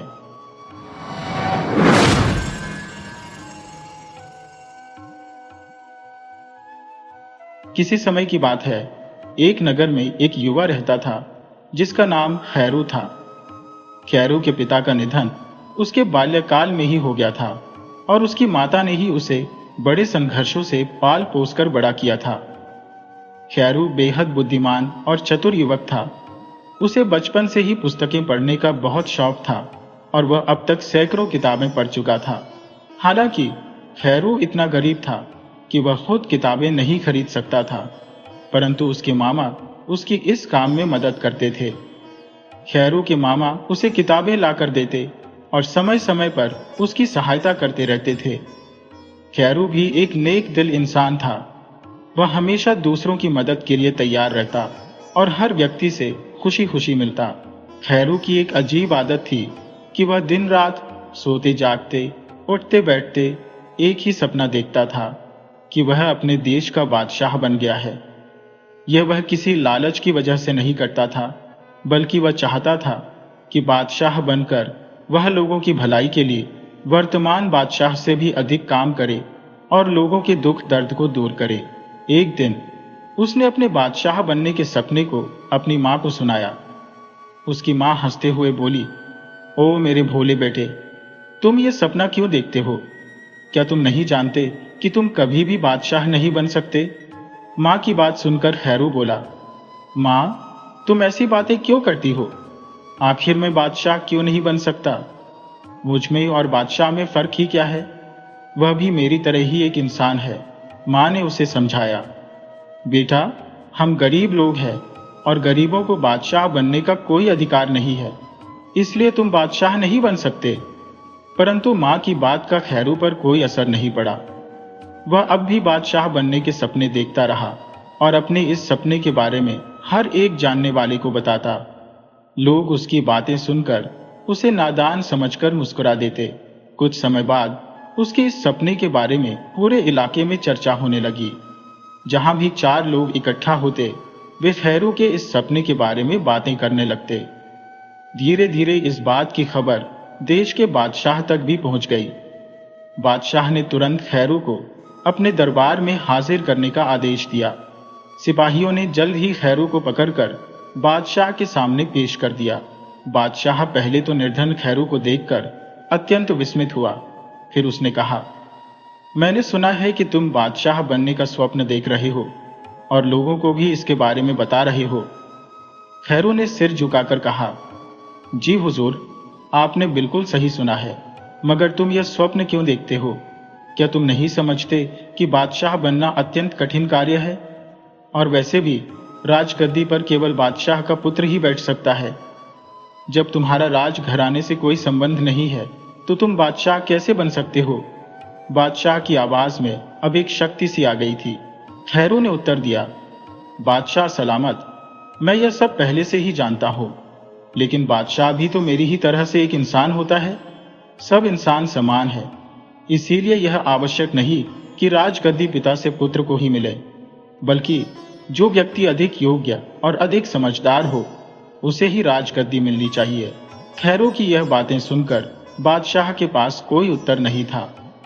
वह कुछ क्षणों के लिए मौन रहा और फिर बोला, खैरू, तुम्हारी यह बात मेरे हृदय में घर कर गई है। यदि तुम इस देश के बादशाह बनना चाहते हो और अपने स्वप्न को साकार करना चाहते हो तो मैं तुम्हें एक अवसर दूंगा। बोलो, तैयार हो? बादशाह की बात सुनकर सभी लोग हैरान थे, परंतु कोई कुछ नहीं बोला। तब खैरू ने बड़ी ही खुशी से कहा, जी बादशाह सलामत, मैं तैयार हूं। बताइए, मेरे लिए क्या आदेश है? तो सुनो खैरू, तुम्हें मेरी 4 शर्तों को पूरा करना होगा। इनमें से 3 तो प्रश्न है जिनके तुम्हें उत्तर देने होंगे और एक कार्य है जो तुम्हें संपन्न करना होगा। यदि तुम यह चारों शर्तें पूरी कर दो तब तुम मेरी राजगद्दी के हकदार बन सकते हो। बादशाह की बात सुनकर खैरू के होठों पर मुस्कान आ गई। वह बोला, हुजूर, आप जैसे चाहें वैसे प्रश्न मुझसे कर सकते हैं। मैंने बहुत सी किताबें पढ़ी हैं और इस दुनिया में ऐसा कोई प्रश्न नहीं जिसका उत्तर मुझे ज्ञात न हो और ऐसा कोई कार्य नहीं जिसे कोई इंसान पूरा न कर सके। खैरू की हिम्मत देखकर बादशाह के साथ साथ बाकी लोग भी हैरान थे। बादशाह ने कहा, तो सुनो, मेरा पहला प्रश्न है। मान लो मेरे पास एक डिब्बा है जिसके भीतर एक और डिब्बा है और उसके अंदर एक और डिब्बा है। यह तीसरा डिब्बा एक मजबूत धातु का बना हुआ है, लेकिन जब उस धातु के डिब्बे को खोला गया तो उसके भीतर कुछ नहीं निकला। इसका क्या अर्थ है? अब दूसरा प्रश्न सुनाओ। दूसरा प्रश्न यह है कि यदि कोई स्वप्न देखे कि एक सुनहरी थाली में 2 प्याले रखे हुए हैं, उनमें से एक में मीठा शरबत है और दूसरे में विष है, तो इसका क्या अर्थ है?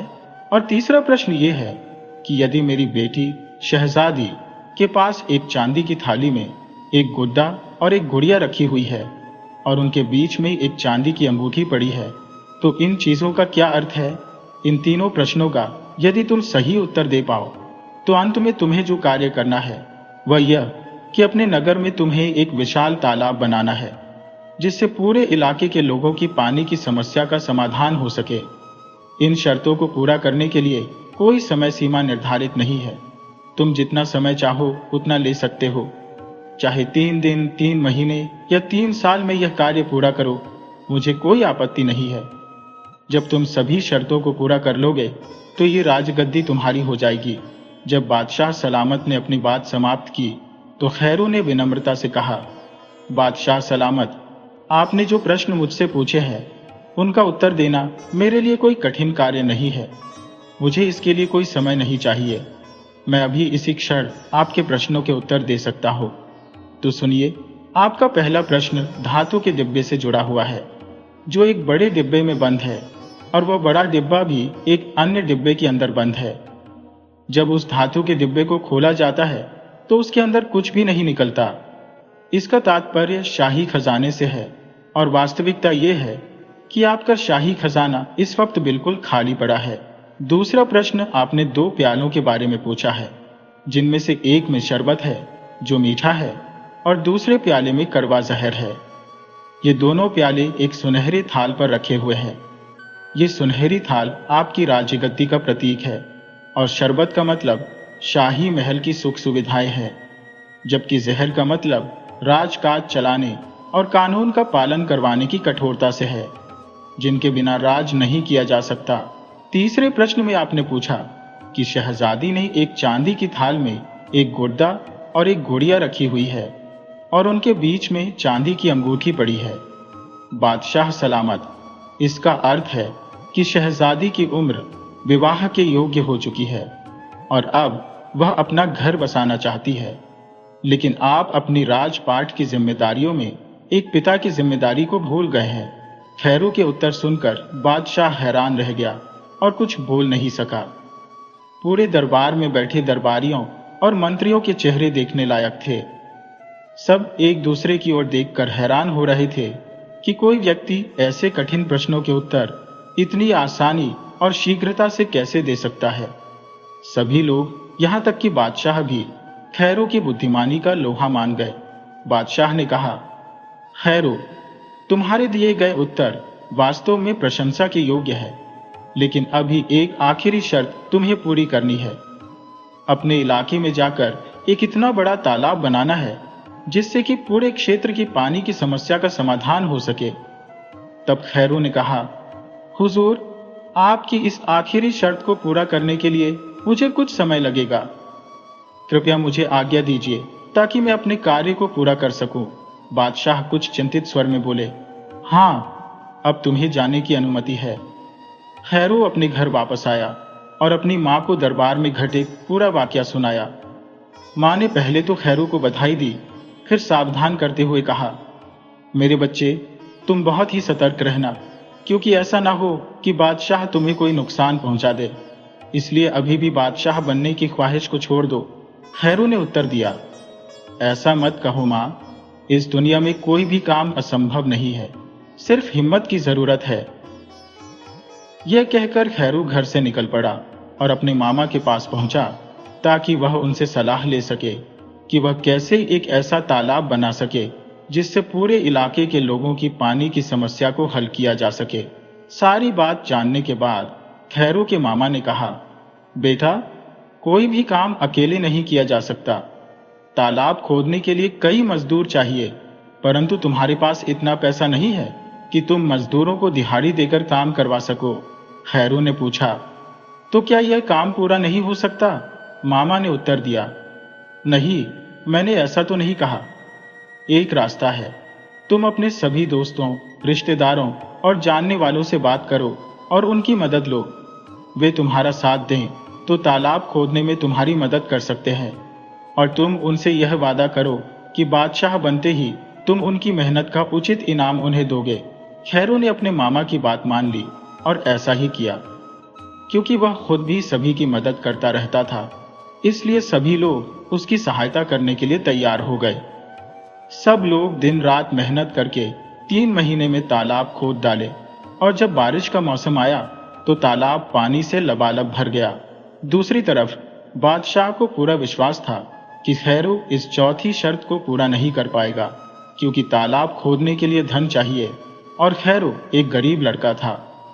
बादशाह ने सोचा कि खैरू ये काम नहीं कर पाएगा और बादशाह बनने का अपना सपना छोड़ देगा।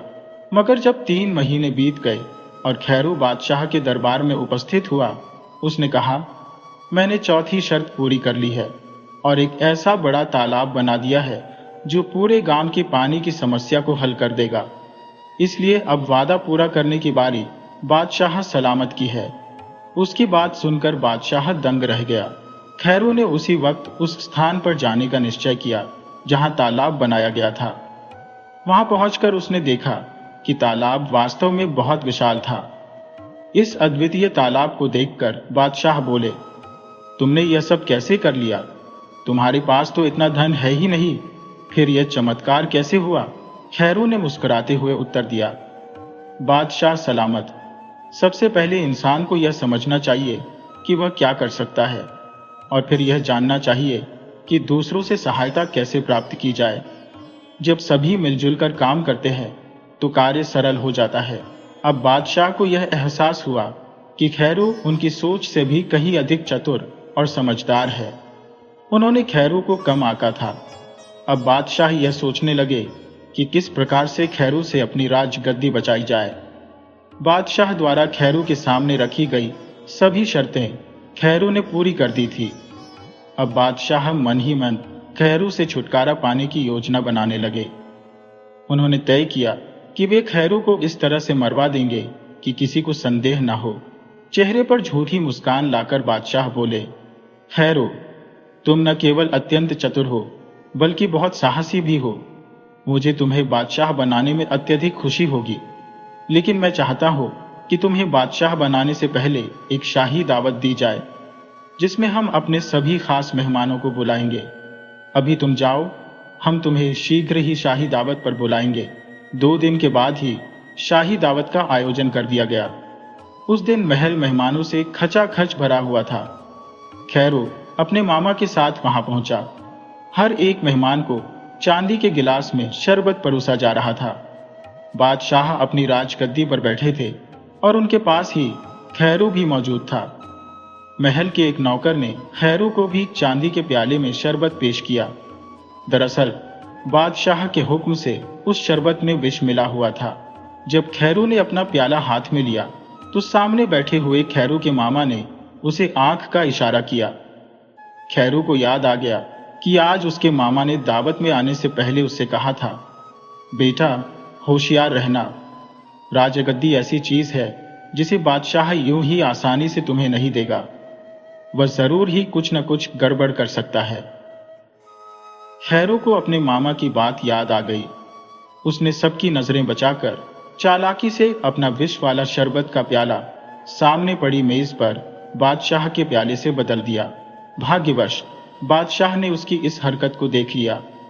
इससे पहले कि बादशाह कुछ करता, खैरू फटाफट अपनी जगह से उठा और दावत के सभी मेहमानों को संबोधित करते हुए ऊंची आवाज में कहने लगा, मेरी यह इच्छा है कि आज इस दावत में बादशाह सलामत अपने प्याले से सबसे पहले शरबत का एक घूंट भरे, उसके बाद ही हम सभी लोग अपने अपने शरबत पिएंगे।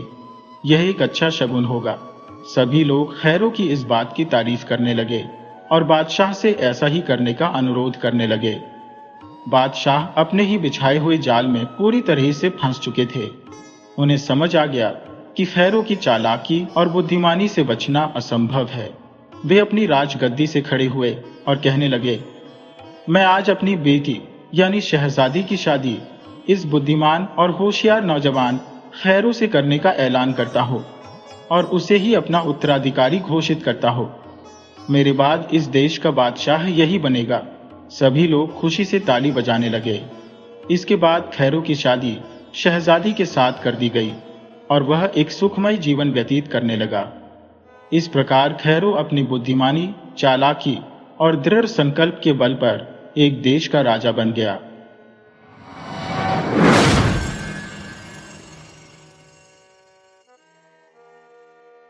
रत्नपुर के राजा की 4 पुत्रियां थीं, जिनमें से 3 का विवाह संपन्न हो चुका था, परंतु उनकी सबसे छोटी बेटी राजकुमारी नीलिमा अब तक अविवाहित थी।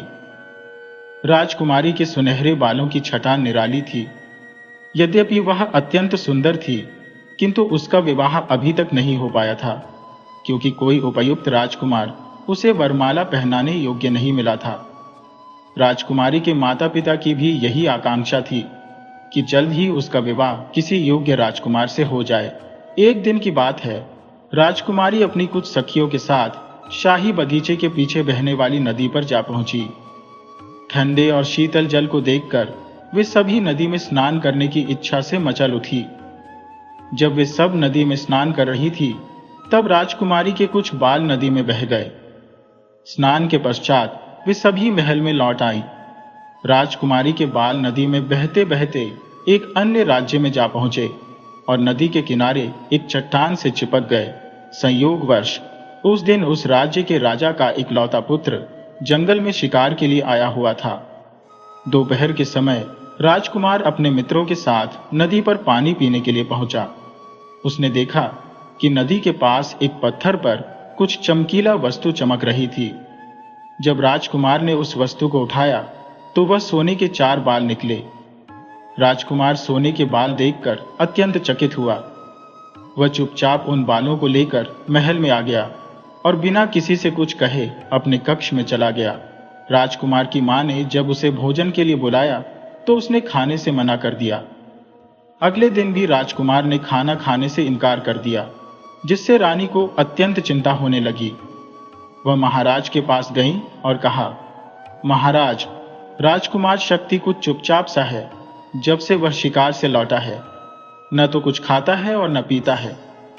ऐसा लगता है कि उसे किसी बात की चिंता है, परंतु वह किसी को कुछ बता नहीं रहा। यह सुनकर महाराज ने राजकुमार के मित्र चित्रसेन, जो कि मंत्री का पुत्र भी था, को बुलाया और राजकुमार से बात करने को कहा। चित्रसेन राजकुमार के पास गया और पूछा कि उसने खाना पीना क्यों छोड़ रखा है। पहले तो राजकुमार उसे टालता रहा, लेकिन जब चित्रसेन ने बहुत जोर दिया तो राजकुमार ने उसे सोने के बाल दिखाते हुए कहा, ये बाल जिस लड़की के हैं, मैं उससे विवाह करना चाहता हूं। चित्रसेन ने कहा, यह कौन सी कठिन बात है। मैं अभी महाराज से कहकर इस सोने के बाल वाली लड़की को ढूंढता हूं और फिर तुम्हारी शादी उससे करवा दूंगा। ये कहकर चित्रसेन महाराज के पास आ गया और जंगल की सारी घटना विस्तार से बताई। साथ ही सोने के बाल दिखाते हुए कहा, महाराज, राजकुमार चाहते हैं कि जिस भी लड़की के ये बाल है उनसे राजकुमार का विवाह करवा दिया जाए। महाराज ने सारी बात जानकर राजकुमार शक्ति को अपने पास बुलाया और कहा, बेटा, तुम खाना खा लो। मैं तुरंत अपने सैनिकों को आदेश देता हूं कि वे सोने के बाल वाली उस लड़की को ढूंढ कर लाएं। महाराज ने उसी वक्त नगर के कोतवाल को बुलाया और कहा कि सोने के बाल वाली लड़की को तलाश किया जाए। कोतवाल ने आदेश पाते ही चारों दिशाओं में अपने सैनिक भेज दिए। इस प्रकार 1 सप्ताह गुजर गया, मगर सोने के बाल वाली लड़की का कोई सुराग नहीं मिला। जब राजकुमार को इसके बारे में पता चला तो वह पहले से भी अधिक दुखी हो गया। समय के साथ साथ उसकी तबीयत बिगड़ने लगी। महाराज अपने पुत्र की बीमारी को देखकर अत्यंत चिंतित हो गए। उन्होंने राज्य में ऐलान करवाया कि जो भी व्यक्ति सोने के बालों वाली लड़की का पता लगाएगा या उसे ढूंढकर लाएगा, उसे मनचाहा इनाम दिया जाएगा। ऐलान सुनकर राज्य के कई लोग उस लड़की की खोज में निकल पड़े, लेकिन कोई सफलता नहीं मिली। इस बीच राजकुमार की तबीयत दिन प्रतिदिन खराब होती जा रही थी। अब महाराज को चिंता के साथ साथ क्रोध भी आने लगा था कि वे अपने पुत्र के लिए कुछ कर नहीं पा रहे हैं। आखिरकार उन्होंने एक दिन परेशान होकर अपने मंत्री को बुलाया और आदेश दिया, तुम्हें 30 दिनों के भीतर सोने के बाल वाली लड़की को मेरे सामने लाना होगा, अन्यथा तुम्हारी गर्दन उड़ा दी जाएगी। बेचारा मंत्री यह आदेश पाकर जब अपने घर लौटा तो उसने अपने परिवार वालों से कहा कि अब उसकी मौत के दिन नजदीक आ गए हैं। मंत्री ने अपने बेटे चित्रसेन को महाराज की सारी बात बता दी। सारी बात सुनकर चित्रसेन अपने पिता से कहने लगा, पिताजी, आप बिल्कुल निश्चिंत रहिए। भगवान ने चाहा तो मैं उस सोने के बालों वाली लड़की का पता लगाकर ही आऊंगा। दूसरे दिन चित्रसेन ने अपना भेष बदल लिया। उसने चूड़ी बेचने वाले का रूप धारण कर लिया और उस नदी पर जा पहुंचा जहां राजकुमार को सोने के बाल मिले थे। उसने नदी के किनारे किनारे चलने का फैसला किया ताकि वह सोने के बालों वाली लड़की को ढूंढ सके। वह आसपास के गांवों में जाकर चूड़ियां बेचता और आवाज लगाता, चूड़ियां ले लो, चूड़ियां ले लो।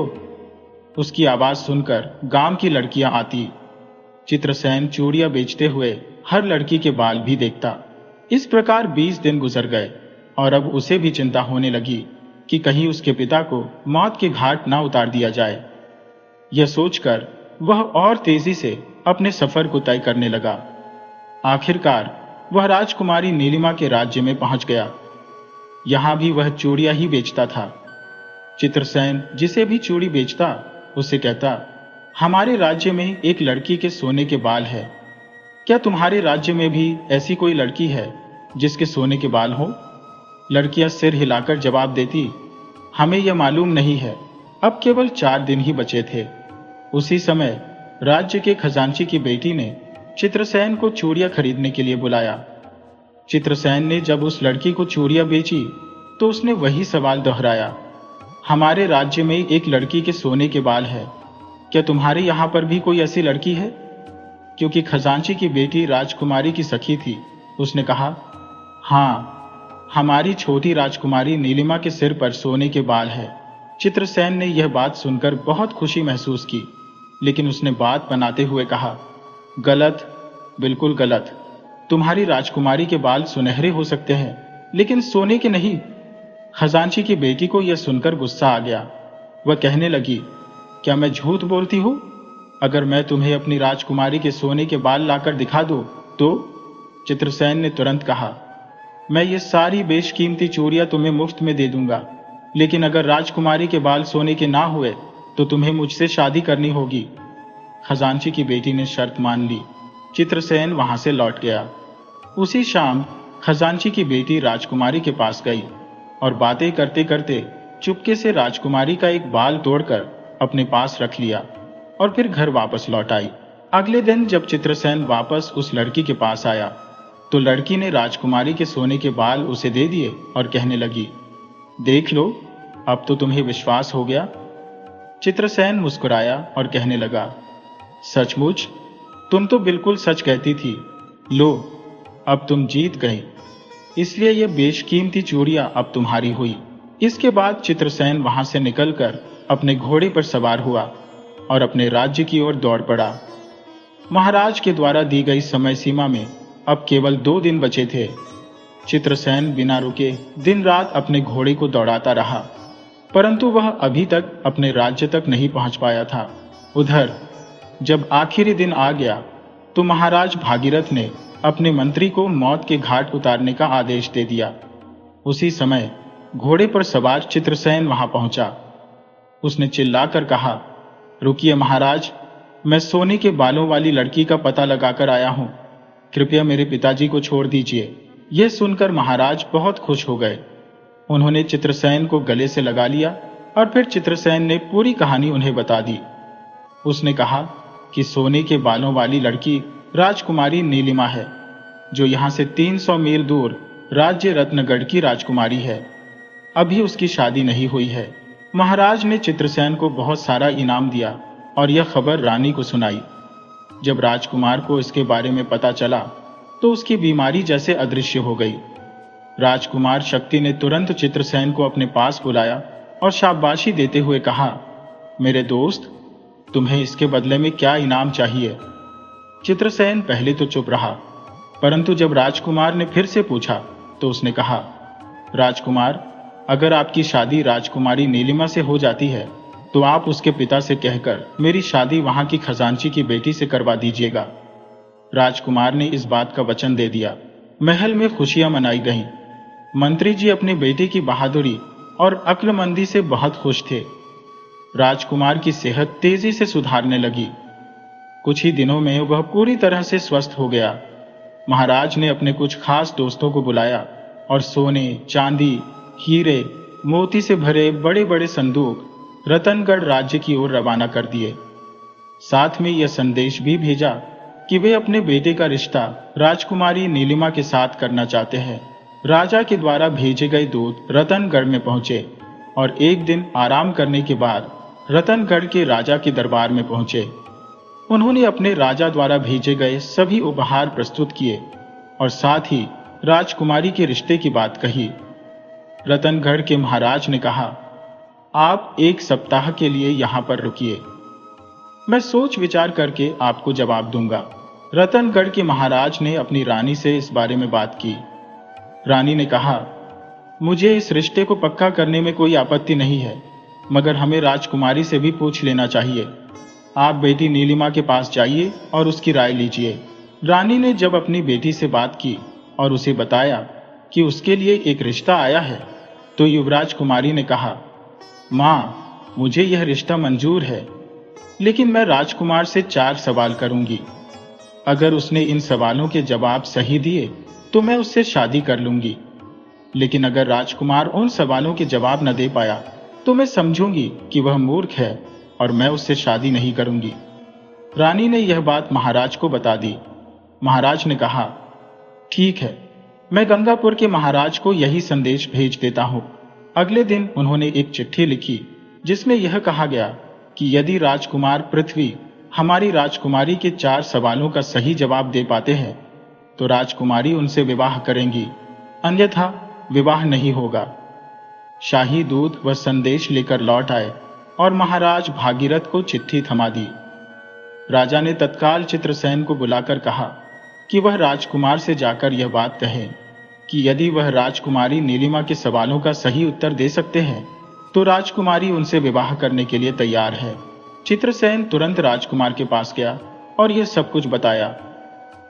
राजकुमार गहरी सोच में डूब गया। तब चित्रसेन ने कहा, राजकुमार, आप चिंता मत कीजिए और रतनगढ़ जाने की तैयारी कीजिए। जो भी होगा अच्छा ही होगा। इसके बाद राजकुमार रत्नगढ़ जाने के लिए तैयार हो गया। महाराज ने अपने दूतों को फिर से रतनगढ़ दौड़ाया कि राजकुमार शर्तों को पूरा करने के लिए रतनगढ़ आ रहे हैं। फिर राजकुमार अपने मित्र चित्रसेन और कुछ खास नौकरों के साथ रतनगढ़ के लिए रवाना हो गया। 1 सप्ताह के बाद वे लोग रत्नगढ़ पहुंच गए, जहां उनका भव्य स्वागत किया गया।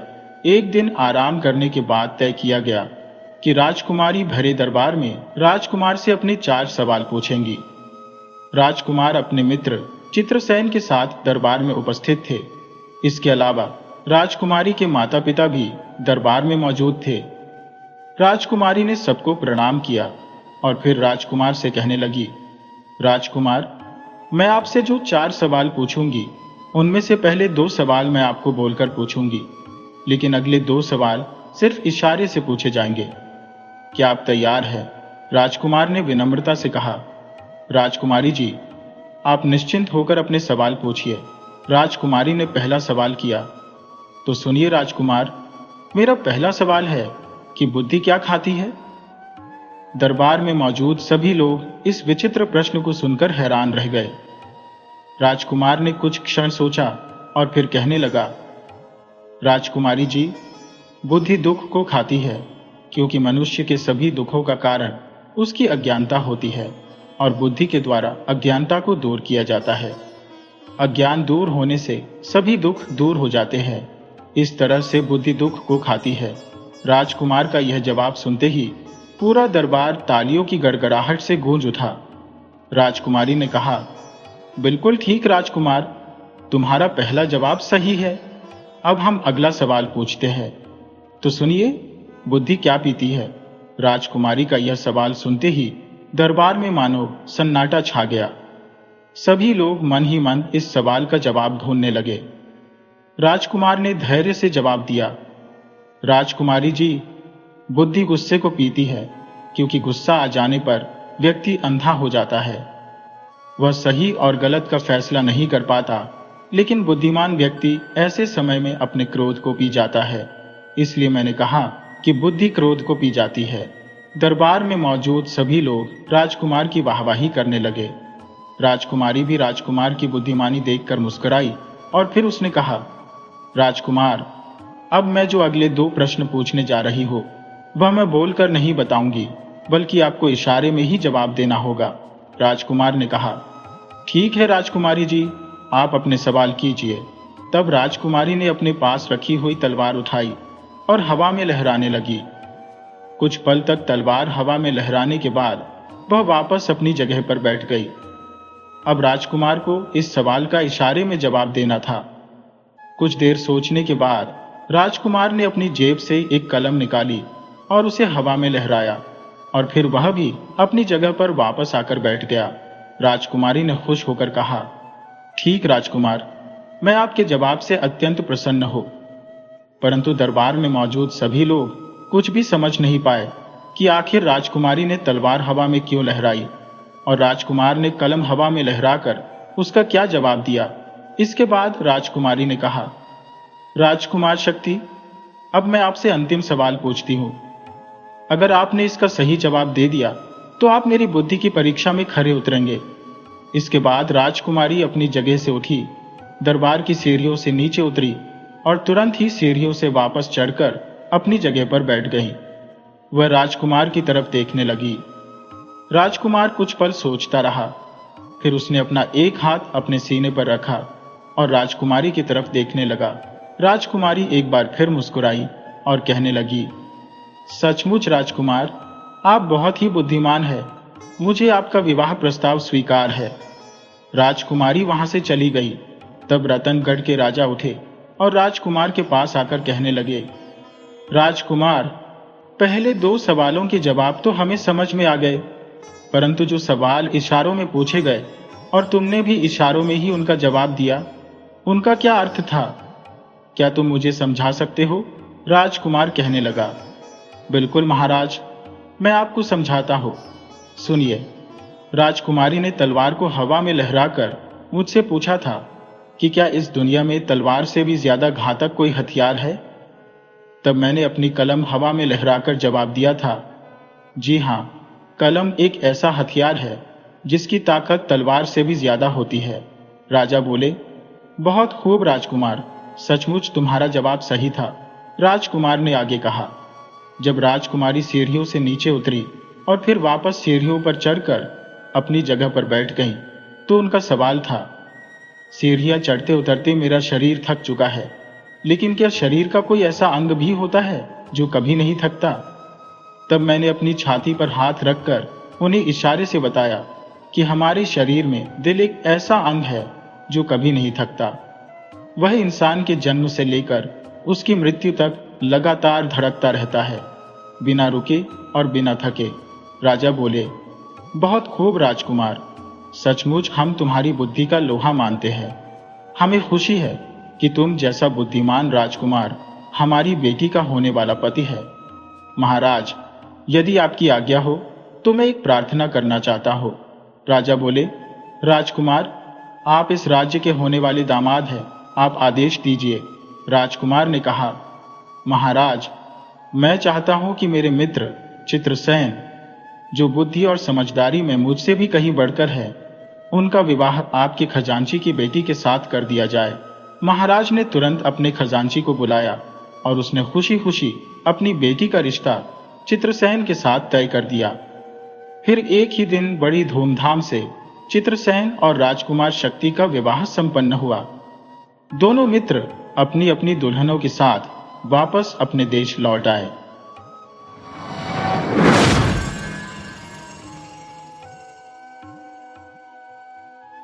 बाबू साहब अपने कक्ष में बैठे हुए धोबी के आगमन का इंतजार कर रहे थे। जैसे ही धोबी उपस्थित हुआ, उन्होंने कपड़ों को बाहर निकालना प्रारंभ कर दिया। बातचीत के क्रम में बाबू साहब ने उसकी उम्र के बारे में पूछ लिया। धोबी ने उत्तर दिया, 100 वर्ष। बाबू साहब चकित रह गए। उनके कानों पर विश्वास नहीं हुआ और उन्होंने पुनः पूछा, क्या तुमने कहा कि तुम्हारी उम्र 100 वर्ष है? धोबी ने पुष्टि की, हाँ बाबू साहब, पूरी 100 वर्ष, न 1 वर्ष कम न 1 वर्ष अधिक। बहुत से लोग मेरी सूरत से धोखा खा जाते हैं, मगर आप इतने वृद्ध प्रतीत नहीं होते। मेरा अनुमान था कि आपकी उम्र 87 वर्ष से अधिक नहीं होगी, लेकिन नहीं बाबू साहब, मैंने पूरे 100 वर्ष जी लिए हैं। भाग्यशाली हूं मैं। धोबी ने इसका कोई उत्तर न दिया। अचानक बाबू साहब के मन में एक विचार उत्पन्न हुआ। उन्होंने पूछा, अच्छा भाई, क्या तुमने सिखों का राज्य देखा था? धोबी ने उत्तर दिया, हाँ देखा है। उस राज्य में तुम सुखी थे या नहीं? मेरा मतलब है, उस समय लोगों की स्थिति कैसी थी? धोबी ने बाबू साहब की ओर देखा, जैसे कोई पुराना स्मरण उसे याद आ गया हो, और ठंडी सांस लेकर कहा, मैं उस समय बहुत छोटा था, इसलिए सिखों के राज्य के बारे में नहीं कह सकता, लेकिन सिखों के राजा के बारे में अवश्य कह सकता हूं। बाबू साहब के मन में हल्की सी गुदगुदी होने लगी। उन्होंने पूछा, क्या तुमने महाराज के दर्शन किए हैं? धोबी ने उत्तर दिया, हाँ सरकार, दर्शन किए हैं। वे अजीब आदमी थे। उनकी आकृति याद आती है तो दिल में एक ठेस सी महसूस होती है। वे बहुत दयालु थे, राजा थे, लेकिन साधुओं जैसे स्वभाव वाले थे। घमंड का नाम भी न था। मैं आपको एक बात सुनाता हूं, शायद आप विश्वास न करें, लेकिन यह एक सच्ची घटना है। इसमें झूठ का कोई अंश नहीं है। सुनकर आपको खुशी होगी, अचरज होगा और आप उछल पड़ेंगे। मैं हिंदी में सामान्य जानता हूं, लेकिन बहुत अधिक किताबें नहीं पढ़ी। आप दिन रात पढ़ते रहते हैं, लेकिन मुझे विश्वास है कि आपने ऐसी घटना कभी नहीं पढ़ी होगी। मैं धोबी हूं और मेरे पिता भी धोबी थे। हम लाहौर में रहते थे। उस समय हम जिस स्थान पर कपड़े धोते थे, अब वह घाट समाप्त हो चुका है। रावी नदी दूर चली गई और उस समय की बातें भी दूर चली गई। फर्क इतना है कि रावी नदी थोड़ी दूर जाकर नजर आ जाती है, लेकिन वह युग कहीं नजर नहीं आता। मेरी उम्र उस समय 7-8 वर्ष की थी, जब चारों ओर अकाल का कोलाहल मचा था। ऐसा अकाल पहले किसी ने नहीं देखा था। लगातार 2.5 वर्ष तक वर्षा नहीं हुई। किसान रोते थे। तालाब, नदी, नाले सब सूख गए। पानी कहीं नजर नहीं आता था। मैं आज भी उन दिनों को कल की तरह याद करता हूं। हमने कई प्रकार के टोटके किए, पानी बरसाने की दुआएं की, लेकिन वर्षा नहीं हुई। मुसलमान मस्जिदों में नमाज पढ़ते, हिंदू मंदिरों में पूजा करते, सिख गुरुद्वारों में ग्रंथ साहब का पाठ करते, फिर भी वर्षा नहीं होती थी। भगवान की कृपा नहीं हो रही थी। दुनिया भूख से मर रही थी। बाजारों में रौनक नहीं थी, दुकानों पर ग्राहक नहीं थे और घरों में अनाज नहीं था। ऐसा लग रहा था कि जैसे प्रलय का दिन निकट आ गया है। सबसे बुरी स्थिति किसानों की थी। मेरे दादा के चेहरे पर खुशी का कोई निशान नहीं था। सभी की आंखें आकाश की ओर लगी रहती थी, लेकिन वहां दुर्भाग्य की घटाई थी, पानी की घटाई नहीं थी। अनाज की कीमतें अत्यधिक बढ़ गई थी और लोग रो रहे थे। अंततः ऐसा हाल आ गया कि हमारे घर में खाने के लिए कुछ भी नहीं था, केवल तन के कपड़े रह गए थे। सोचने लगे, अब क्या होगा। मेरे दादा भगवान से प्रार्थना करते थे। वह बहुत हंसमुख व्यक्ति थे, हर समय मुस्कुराते रहते थे। कहते थे कि जो संकट आए उसे हंसकर सहो, रोने से संकट कम नहीं होता बल्कि बढ़ता है। मैंने सुना है कि मेरे पिता की मृत्यु पर उनकी आंखों से एक बूंद आंसू नहीं गिरी थी, लेकिन उस समय वह भी रो रहे थे। कहते थे, कैसी तबाही है, मेरे सामने बाल बच्चे भूख से मर रहे हैं और मैं कुछ नहीं कर सकता। अंत में हमने कई दिनों तक पेड़ों की पत्तियां उबाल कर खाई। एक दिन की बात है, बाबा आंगन में बैठे हुए आकाश की ओर निहार रहे थे। मैं उस समय एक बच्चा था और मैंने कहा, बाबा अब तो बर्दाश्त नहीं होता, कहीं से रोटी का टुकड़ा ला दूं, पत्ते खाकर नहीं रहा जाता। बाबा ने एक लंबी सांस भरी और कहा, अब प्रलय का दिन दूर नहीं है, लेकिन इसका क्या लाभ। जब सब लोग मर जाएंगे तो क्या फायदा होगा। बेटा, जब खाने को कुछ नहीं मिलेगा तो मरेंगे ही, और अगर तुम मरना चाहते हो तो रोटी का एक टुकड़ा ले आओ। लेकिन मेरा मन तो ऐसे दिनों से भर गया है। बाबा की आंखों में आंसू भर आए और उन्होंने खनकती हुई आवाज में कहा, ऐसा युग कभी नहीं देखा। तुम तो पेड़ों के पत्तों पर निर्भर हो, लेकिन गांव के लोग मेंढक और चूहे तक खा रहे हैं। पेट सब कुछ सहन कर लेता है, लेकिन ये वस्त्र असहनीय है। इस समय किसी को क्या परवाह है। बादल क्यों नहीं बरसते। हमारी इच्छाएं बदल गई है, वरना ऐसा समय कभी नहीं आया था। आज हर दृष्टि में लालिमा है, जैसे हर आंख में रक्त है, पानी नहीं है। तुम ऐसा करो, कहीं से मांगकर खा लो, शायद कोई तरस खाकर तुम्हें रोटी का एक टुकड़ा दे दे। हे भगवान, अब तो मौत दे दो। हम गरीब हैं, लेकिन किसी के सामने हाथ नहीं फैलाते। जग्गू भूख से मर रहा था और रोटी मांगने के लिए निकल पड़ा। बच्चे का मानना था कि शायद गरीबों के यहाँ रोटी मिले, लेकिन बाहर निकलने पर उसने सभी को गरीब पाया और सब उदास थे। कोई खोज नहीं थी। बच्चा बहुत देर तक इधर उधर घूमता रहा, लेकिन किसी ने रोटी नहीं दी। निराश होकर वह घर की ओर लौट चला। अचानक उसने एक जगह पर लोगों की भीड़ देखी। वह दौड़कर वहां गया और देखा कि एक सरकारी अधिकारी मुनादी कर रहा था और लोग उसके चारों ओर खड़े थे। बच्चा चकित रह गया। वह समझ नहीं पा रहा था कि उनके खुश होने का कारण क्या है। थोड़ी देर बाद रहस्य खुल गया। महाराजा रंजीत सिंह ने शाही किले में अनाज के गोदाम खोल दिए थे और घोषणा की थी कि जो भी गरीब हो वह आकर अनाज ले जाए, इसका मूल्य नहीं लिया जाएगा। लोग महाराज की इस उदारता पर आश्चर्यचकित रह गए। कहते थे कि वह आदमी नहीं, देवता है। मुसलमान कहते थे कि वह कोई औलिया है। एक आदमी कह रहा था कि महाराज ने लोगों को बाहर भेजा है ताकि जितना अनाज मिल सके खरीद कर ले आओ। मेरी प्रजा मेरी संतान है, मैं उसे भूखा नहीं मरने दूंगा। दूसरे आदमी ने कहा, मगर महाराज पहले क्या सो रहे थे, यह विचार पहले क्यों नहीं आया। पहले वाले आदमी ने उत्तर दिया, महाराज सोते नहीं थे, वे जागते रहते थे और हर समय पूछते रहते थे कि अब अनाज की स्थिति क्या है, अब लोगों की क्या दशा है। कल तक उन्हें यही पता था कि अनाज महंगा है। आज समाचार आया कि बाजार में एक दाना भी नहीं मिलता। महाराज घबरा गए कि अब क्या होगा। अंततः उन्होंने लोगों को बाहर भेजा कि जितना अनाज मिल सके खरीद कर ले आओ। मैं लोगों में मुफ्त बांटूंगा, मेरे खजाने में रुपए हों या ना हो, लेकिन लोग बचने चाहिए। तब एक आदमी ने कहा, इन्होंने तो कह दिया कि महाराज पहले सोते थे, ऐसा मालूम नहीं।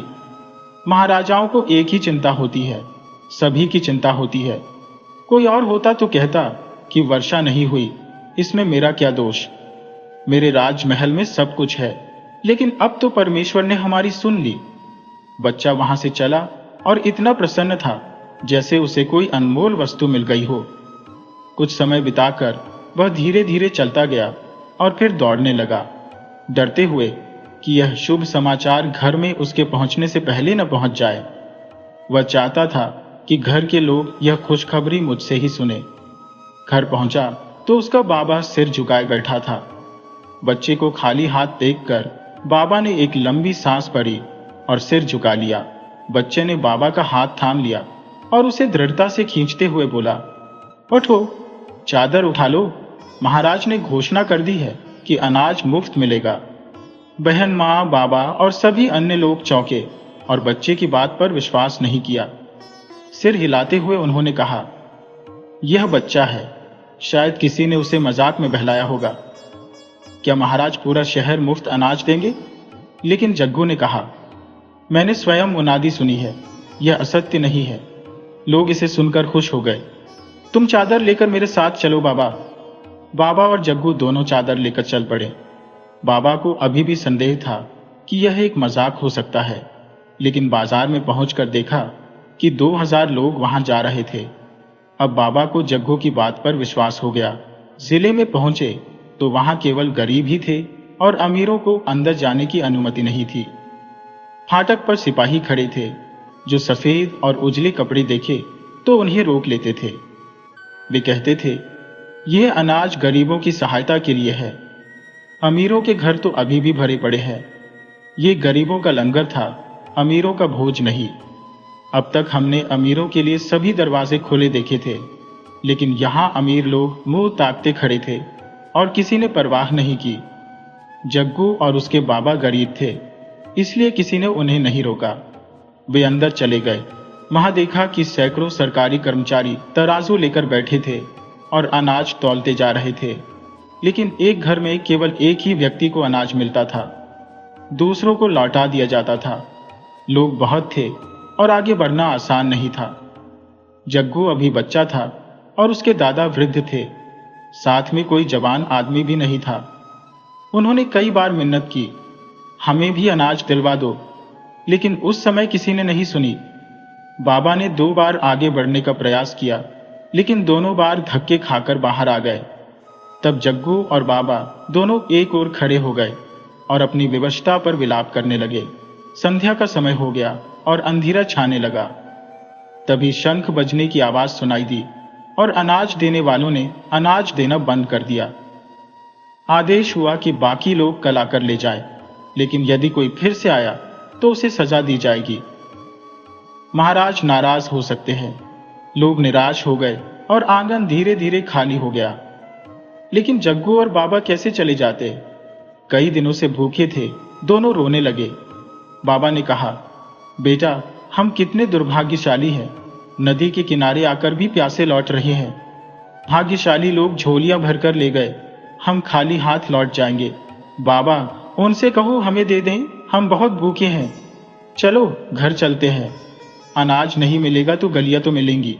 बच्चे ने कहा, तुम कैसी बातें करते हो? ये लोग अब अनाज नहीं देंगे, कल फिर आना पड़ेगा। आज क्या खाएंगे?